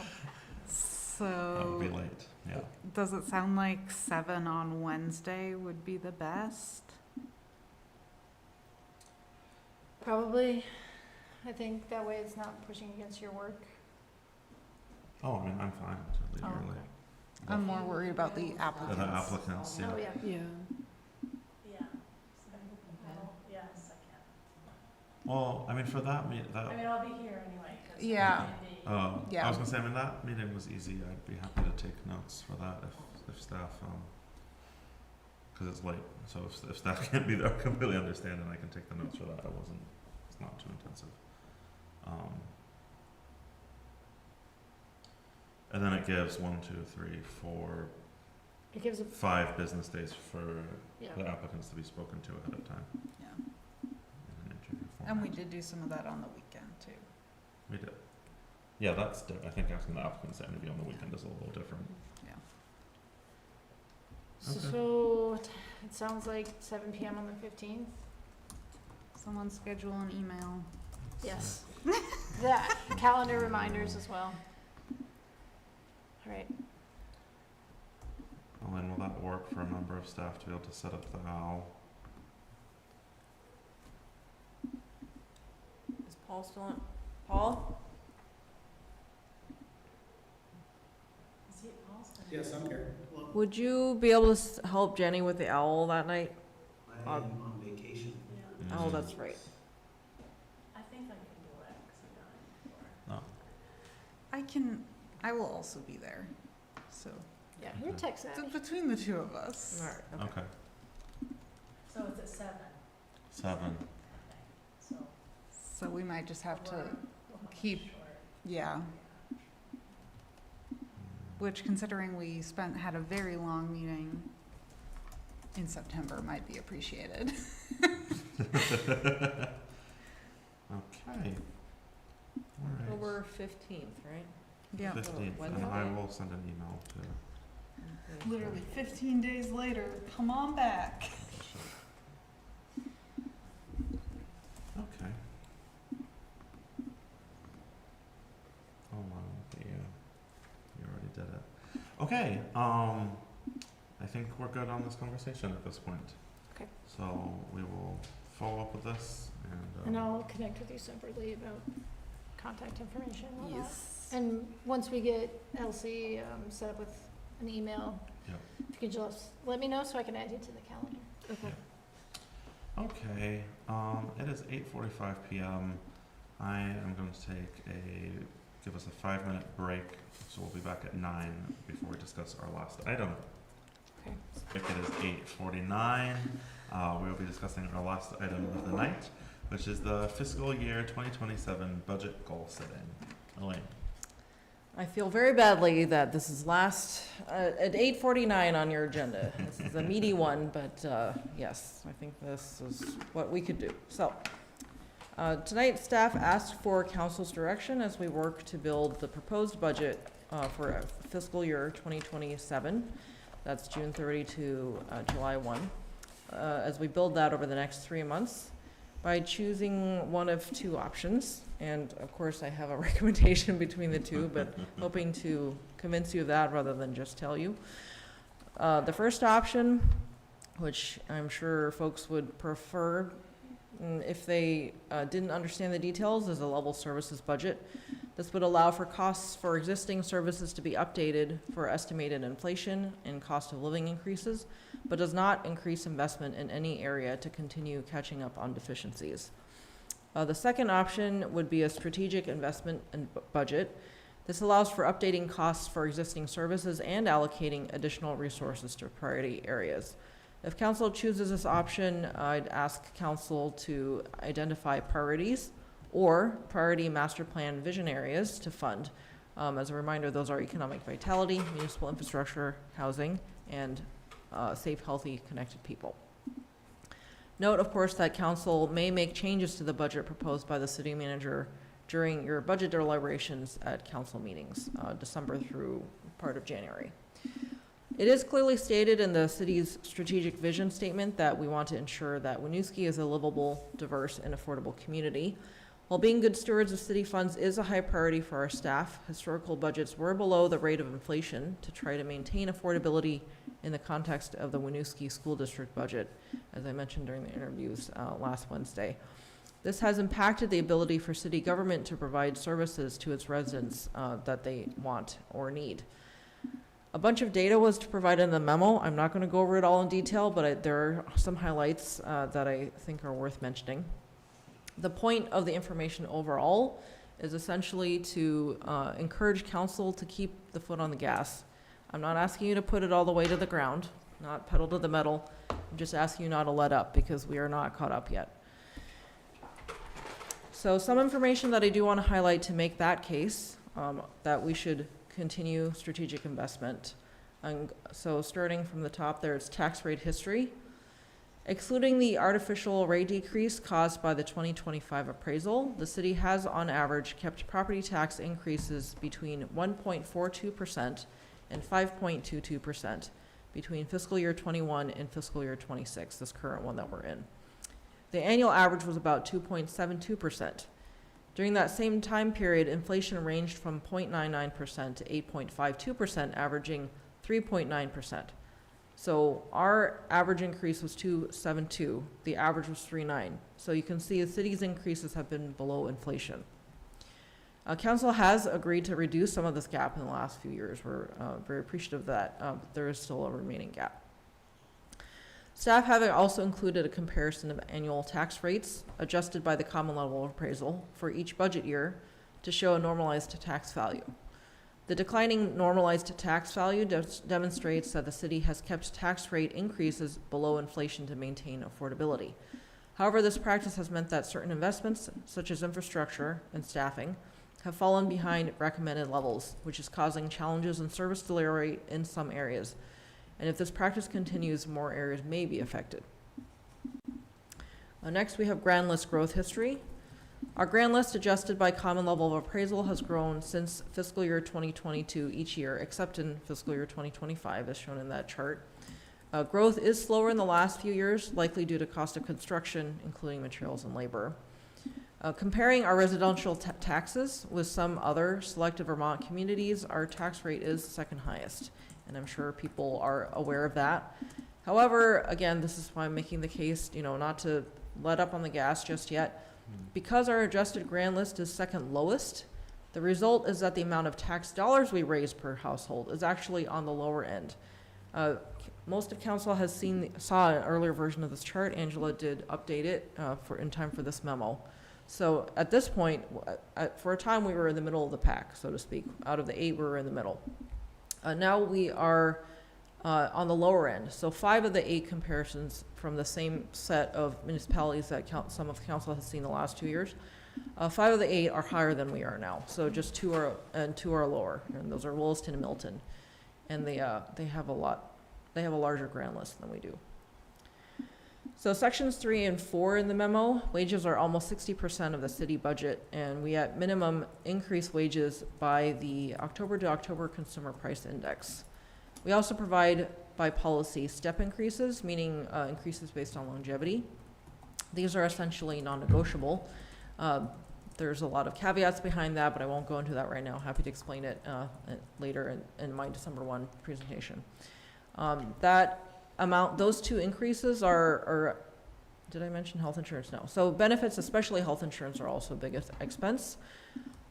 Those two things are essentially non-negotiable. So those two increases are slightly offset by an estimated modest increase to the grant list for fiscal year 2027. That's based on a few-year average. So those three assumptions taken together alone would result in an estimated tax rate increase of 1.37%. So providing that information is our way of setting a floor to your expectations about what is possible through this budget process. You should expect at least that, and what I'm going to propose is going to be higher than that. We need the step increases in there, and even a level services budget would increase it because step increases also cost changes due to inflation or demand, capital improvement plan contributions, and then some other just sort of run-of-the-mill type increases. And I will say 1.37 is not zero, and I'm sure everyone would love to see zero, but it is much better than in years past, which has been quite a bit higher than that. So our floor is lower than it has been in the recent past. And that's partly thanks to the staff who put up with a change in healthcare provider, because MVP's increases were much lower than Blue Cross Blue Shields this year, again. Now, all that said, I'll end my overview with section 7 of the memo. There are some unknowns at this time that will influence the budget that I present to council on December 1st. We've had long-running vacancies in fire and police. 3 of you at least have heard this lots of times. And the cost of possible solutions I don't have right here, right now, but we have to do something, and we'll talk more about that throughout the budget process. And then finally, as I've previewed for council before, we are exploring efficiency through technology in line with council's policy priorities and strategies for this year. And specifically, a human resource information system is something that I'm envisioning I will propose, and that should benefit many departments. So that's my overview, as it were. Again, the question is, what kind of budget you'd like to see, a level services budget, or what I would recommend is a strategic investment budget. If the latter, then if you want to talk freely about your priorities or get a specific or more general related to the master or comprehensive plan areas, that would be great. Well, thank you. Thank you, Elaine, for that. Much appreciated. I was gonna have a spiel, but I heard people starting to talk, so. Aurora, did you have something you wanted to add before we dive into this conversation? I think this is just a clarifying question that I hope is going to be really quick.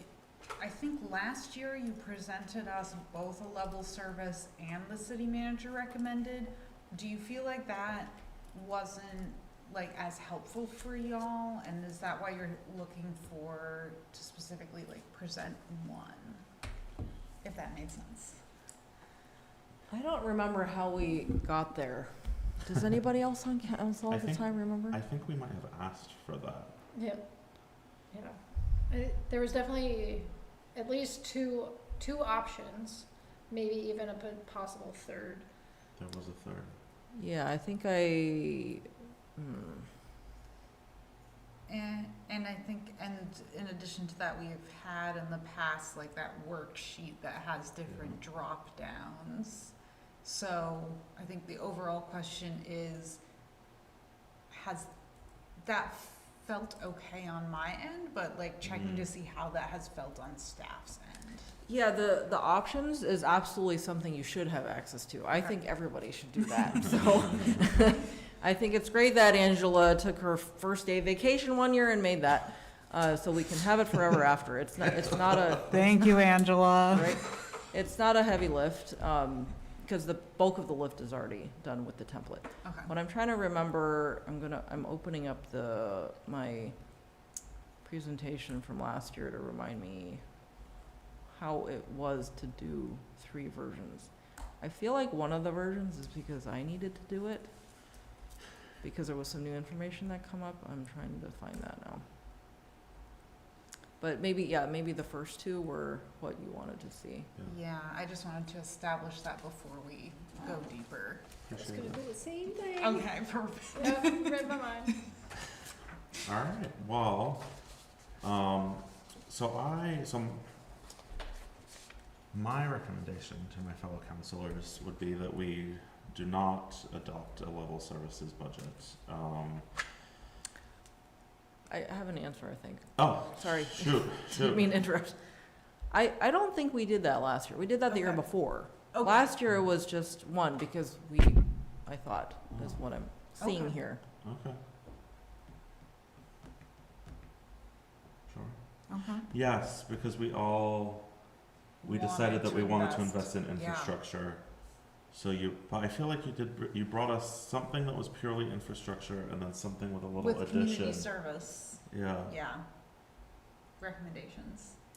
Which was based off of the surveys Yeah. that Angela had been doing and other staff had been doing.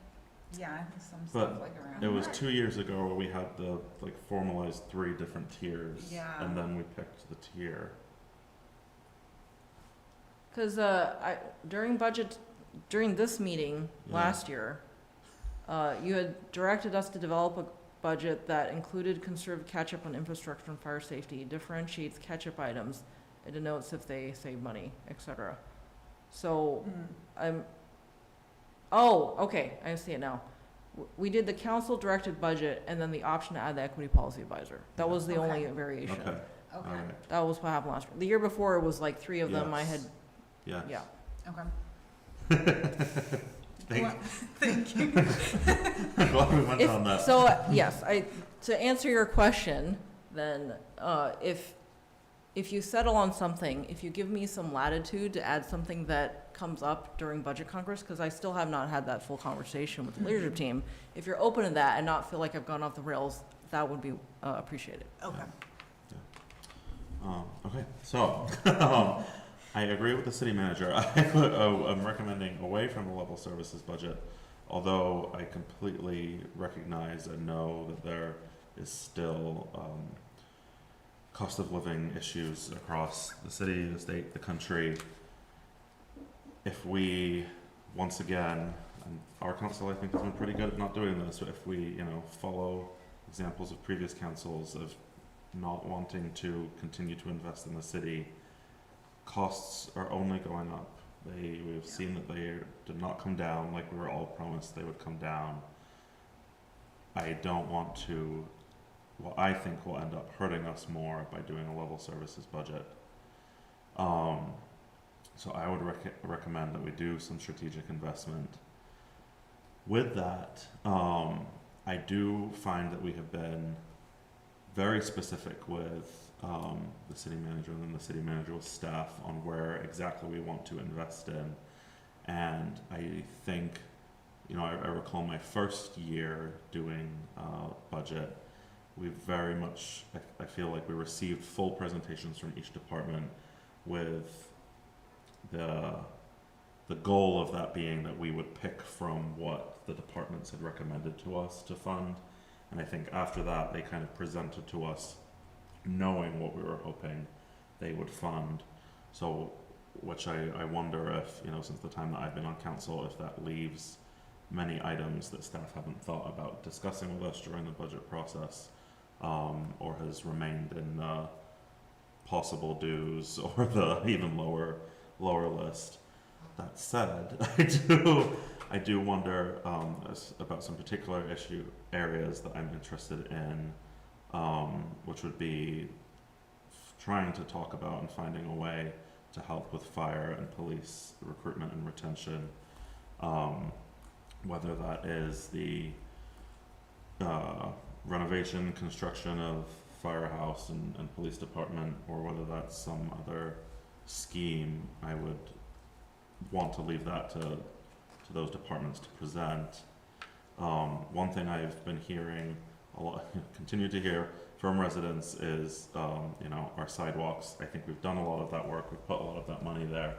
But what I'm hearing now from folks, because I think they've recognized that we've started to do some work, especially with Main Street, is lighting along the Route 15 to East Spring East Spring Corridor, East 15, Route 15, and further down.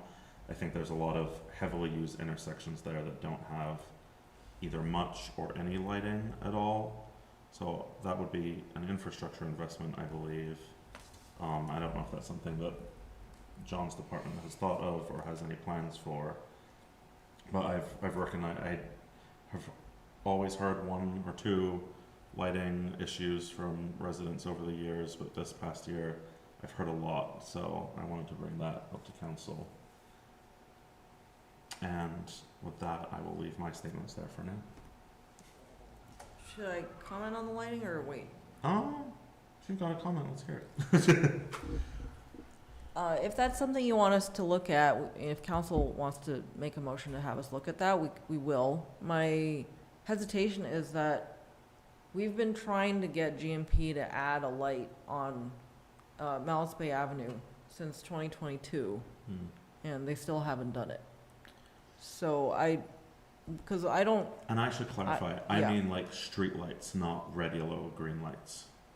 Or is that That's what I that's what meant. you're talking about Yeah. too. Okay, all right. Yeah. Because I wouldn't propose that we own lights, more lights than we already will with Main Street, in which case it's a request GMP. And they're just very backlogged, and they have their own priority list, which this just doesn't fall. So I'm not sure how. So are we able can to find add out to about- that priority? Like, are we able to give them our priorities and like create a list that they can then put into their priority list?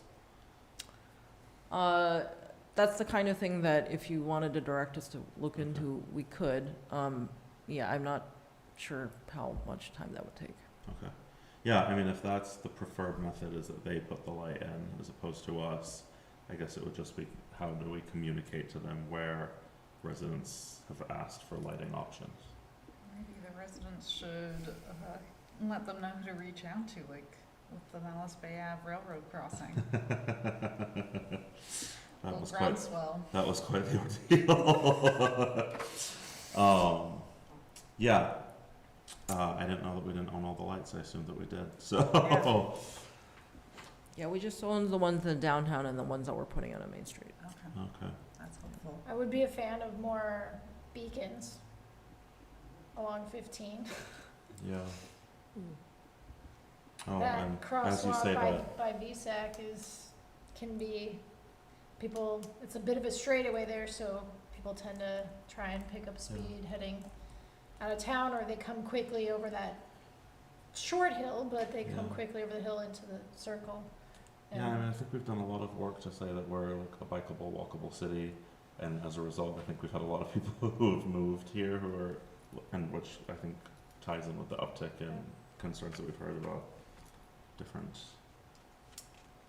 utilities that help walkers and bikers. Yeah, so that sounds like stuff falling under municipal infrastructure, so more investments there. Yeah. Because I know there's complicated reasons how we've navigated those, including them just not replacing the one that got hit at the bottom of the circle, which It's in progress. It's been ordered. It's not happening. It's not happening. And the additional one is on our list of possible things we could fund with reserves. Yeah. Yeah. At the top of the block, meaning Main as opposed to 15? Yeah, so the one that would be like right in front of Scout Coffee in the post office. Thank you. Sorry, top of the circle. Top, Yeah. That's why I said the stores that are there. I guess to continue the Yeah. topic of, I would also be in favor in a strategic investment budget. I think we've consistently heard and seen from staff the way that underfunding has kind of undercut the work that we've been doing, that we want to do. And I do want to highlight that hearing of the staffing piece too, that staffing is one of those areas, and it sounds like not just fire and code, but and police, but there might be some other areas as well. So like hearing that and thinking about the way that we are a very kind of people forward city, highlighting that. So I guess in sum, I'm also in favor of strategic investment and happy to dive into what those priorities might be. I guess for my part, since we're gonna be welcoming 2 new counselors, I would love to see both the level service option, which is inclusive of the step increases that sound like that won't be ready until November, as well as all of the baseline fees that we are required to pay our partners, that we commit to year after year, including our friends at Town Meeting TV, that I think are coming in maybe later this month. But GMT, Winooski Valley Parks District, others, that we have a financial partnership with. So anticipating funding increases, you know, CCRPC will have some degree of funding increase. So level services with the guise of what does that look like with the step increases? What does that look like fully loaded, I guess, of maintaining our commitments to our partners for finances. Again, having that comparison for our anticipated 2 new interim counselors. I do think that having the strategic investment budget is wise. There are a number of reasons for that that have already been stated, so I won't reiterate at this hour. I can't help but be curious about where things are with the police station renovations. I definitely think that with new anticipated potentially rapid growth in new housing, that we should really seriously look into a fire department that enables overnight accommodations. So what does that look like? I think beginning the planning process. I don't know that we already have a number of bonds that are out there. I don't know what's palatable in you know, the immediate near future, but starting the planning process feels like that makes sense to me. And if that means you know, having some investment, having some funding set aside for some consultants to help guide that process, that may, engineers, what have you, architects, that may be worthwhile to set aside some funds for FY27. I would love to see some funding allocated for the measures that are identified from traffic calming studies, since there's no funding allocated for that right now. I don't know if anyone has been up LeClaire, but residents have resigned themselves to putting out their own yard signs in absence of other signage or traffic calming measures provided by the city. So I would love to be able to do a little bit more with the continued construction, and you know, it's still, we've got at least 5-6 more years with DDI, Main Street, and the bridge. So I don't know if it makes sense in that regard. We had talked about an economic development director position, and that we shied away from that. And even a part-time position didn't seem to make sense. It may be worth just, again, trying to plug that into a potential strategic investment, just to see if that is wise to take on sooner than later. So that's the wealth of things. There's probably more, but I think those at least would be the higher priority things that I would want to discuss for an FY26 modeling. Can I provide some comments? Please. Okay. So police renovation, that we have the designs for 2 options.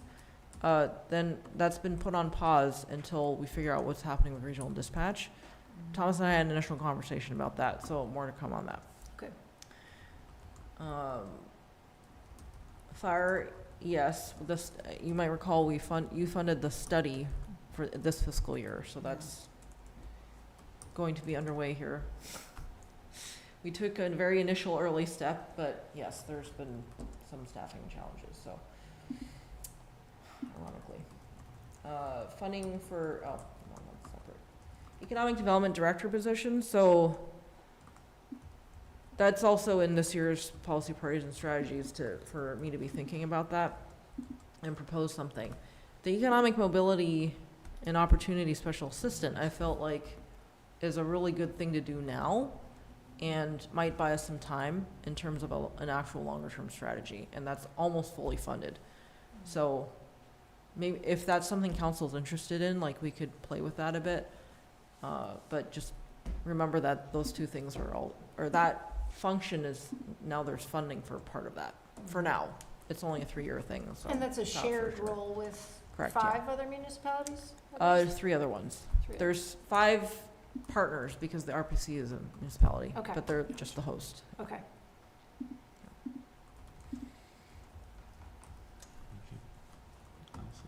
Your hopes and dreams? I think my hopes and dreams are just to gather as much information as I can. So hearing your thoughts is certainly valuable, but I think what I'd be most interested in is hearing from the different departments. So I don't think I'm prepared to weigh in on level versus strategic, but I would like as much information as I can. You have a leg up because a lot of the issues they are up against are perennial. So the fact that you already watched last year's budget discussions, you have a head start. So does it sound like for strategic investment, it's currently overall what the majority is thinking about, then do you want some specific areas? Because I think Bryn mentioned some. For me, I'm definitely thinking about fire and code, especially because I feel like that has been the consistent.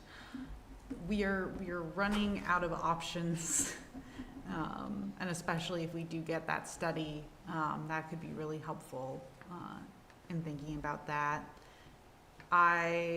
Municipal infrastructure always, but I also want to, as I always do, lift up community services, specifically thinking about another area that we have underfunded, which is around the senior center. So thinking about that and the upcoming things around that, and kind of tied with that, how could that be an opportunity for more like adult programming in general, to like think about ways that we can invest in that, because I feel like that has come up and has been a request in past surveys. So kind of that piece of community service, and then thinking about, I don't think we won't have it for FY27, but I wonder if there's some incremental increases that we can start to make around the library, considering that it's going to be a bigger space and thus need bigger staffing, likely. So thinking about, are there some ways that we can start invest some funds towards the library that maybe could be used in a variety of ways to get it to that place where it will be in the new space and have that, might have some additional funding needs to provide the service that I think people expect. And I'm especially going to put the star next to that is the area our budget outreach kind of consistently shows wanting to fund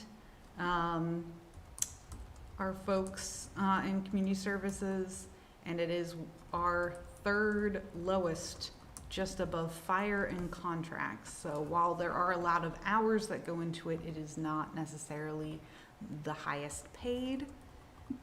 So they have like the 3rd after police, so 2nd highest number of hours put in, but are still that low in the budget. So just kind of flagging that as consistently feeling like fire and community services are the areas that have been underfunded historically and that we still have some catching up to do. I have a I have an idea, I guess. Yeah.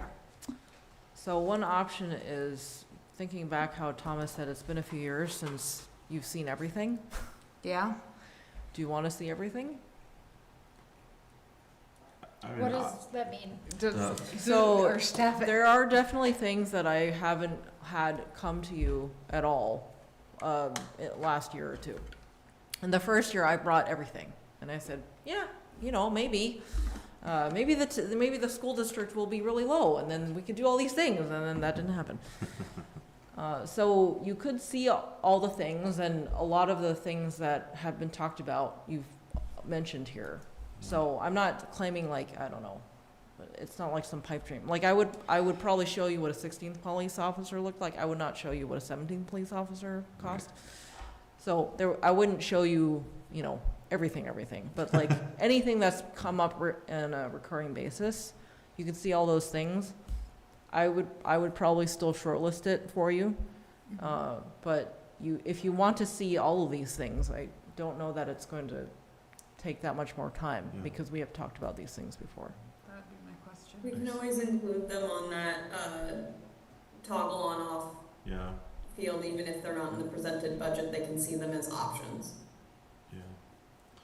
I think Yeah, that would that- be helpful. Oh, sorry. No, I think we're about to say the same thing. Yeah, I think that would be helpful, and having another new person join, I'm gonna hypothetically say that's probably helpful for them too. Yeah. And I do, you know, Aurora and I spoke about the senior center a bunch the other day, and Yeah. I forgot to bring it up, and I think that that's just indicative of there is so much that we haven't really talked about recently, and I think it would be good just to understand what's still really there, and how we can make what investments we should make across the board, as opposed to solely focusing on one or two issue areas. I would be open to that, as long as it's not extra work on the staff. I do also want to acknowledge that that will be more work on us, which Yeah. is, I'm comfortable with, but I want to name. Not Yeah. too much more work. I mean, we're gonna be going through, If it's a toggle, I mean. But I'm yeah, we're just gonna go. thinking of Yeah. our first budget together, No, Thomas. that was. It's a lot, and it's a lot of decisions at that point, and it makes it a little more emotional.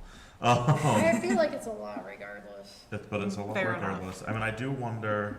I know you had asked to see the level services, but I wonder if maybe we see two. I'm gonna play this out, but I don't know if I'm even with it anymore. But two strategic investment budgets. One that is the everything, and one that is something that is a little more tailored, so that if we get to a point where we're in this strategic investment with all of our options, and we're having like a very hard time figuring things out, there's more of an immediate ask strategic investment that we could go to in that event. I think, Or maybe we start Yeah, with I that get- I one get what and you're then we saying. add to it from. like, if not for these other things that we need at some point, what are the more absolute priorities? Right. And we could, yeah. And then at least, at the very least, we can start with that and we can add and Yeah. start to see how much it goes up and what we're all comfortable Yeah. with. Yeah, in terms of like the workload, I'll just mention that if, like, having more direction up front makes it less transparent to the public what's happening with, like, what we're trying to manage at the staff level. And makes more, and so we're doing all of that work up front. If you ask for everything, it's really easy, because everyone just throws in everything, Throws and everything, then yeah. we show it to you. Right, I mean, we'll have some discussions too, of course, about the short list version, yeah. early on, but then, yes, all of the tough decision-making and negotiating will happen in public, which is good for the public. I think so. And then, so more of the work will happen at the council level later on. Yeah, I think that's, personally, I think that's the way we'll move forward. If it's, sounds like maybe a little easier for staff, then Yeah, I don't see any issue. honestly, probably everyone would love some more transparent government, so. Yeah, Yeah. exactly. I'm not sure that I'm not sure that I have clarity. Okay. Sure. So I feel like what you're asking for is like, we wanna see the kitchen sink, and for transparency of what council's discussing of what all the needs are, what's in, what's out. And I feel like I'm hearing the request of, we also wanna see from staff, what the more immediate needs are, and like hearing that from staff, rather than us being like, this probably should happen, and then you coming at, like, following up and being like, well, actually, that's not as high of a priority as this other thing. I'd rather be told kind of upfront, Yeah. if we could only choose one thing for PD, what would that be? So that we have that identified up front, so that we have the kitchen sink, so that we can try to include as much as is reasonable. And at the same time, we also have that pulse of like, staff would prefer we go this direction rather than where we think Sure. might be best, since staff are closest to the day-to-day impact of the decision. Yeah, I appreciate that, and I would recommend that because of that. Yeah, because that also allows staff to really present and be Right. transparent in like, why is this their thing? Because I don't want to start going over here and then being redirected later on. I'd Right, rather right. have the guide. have All the on, both information. of those on December 1. That would be my preference. So I just Yeah. want to make sure that I'm understanding Mhm. what we're all agreeing on. And some of it is just like, the longer term priorities might just not be feasible with the amount of staff time that we have to do Yeah. those things. Right. That is helpful. Let too. alone the amount of money that would all cost. Right. That too. All right. Do you feel like you have what you need? Yes. Okay. So the plan is, yes, you directed strategic investment, and then you're looking for 2 versions of the budget on December 1. One is like everything, that shows what level services, how much level service is part of the everything. And then like I'm calling it a shortlist version that shows immediate needs that staff would prioritize, which at the end of the day, that's buck stops with me. Perfect. Yeah. Yes? Yes, yes. Yes. Great. Yes. All Thank you right. so much. Not as long as it could have gone. I know. Nice job. Well, so, do I have a motion to approve, the plan that Elaine just read to us that they are gonna take forward, to bring to us later on December 1st? So moved. Second. All those in favor? Aye. Wonderful. Thank you very much, everybody.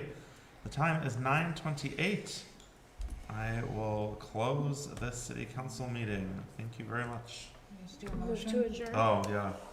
Second. Second Bryn's motion. All those in favor? Aye. Motion passed. Thank you. By the time you're done, you'll be able to do it in your.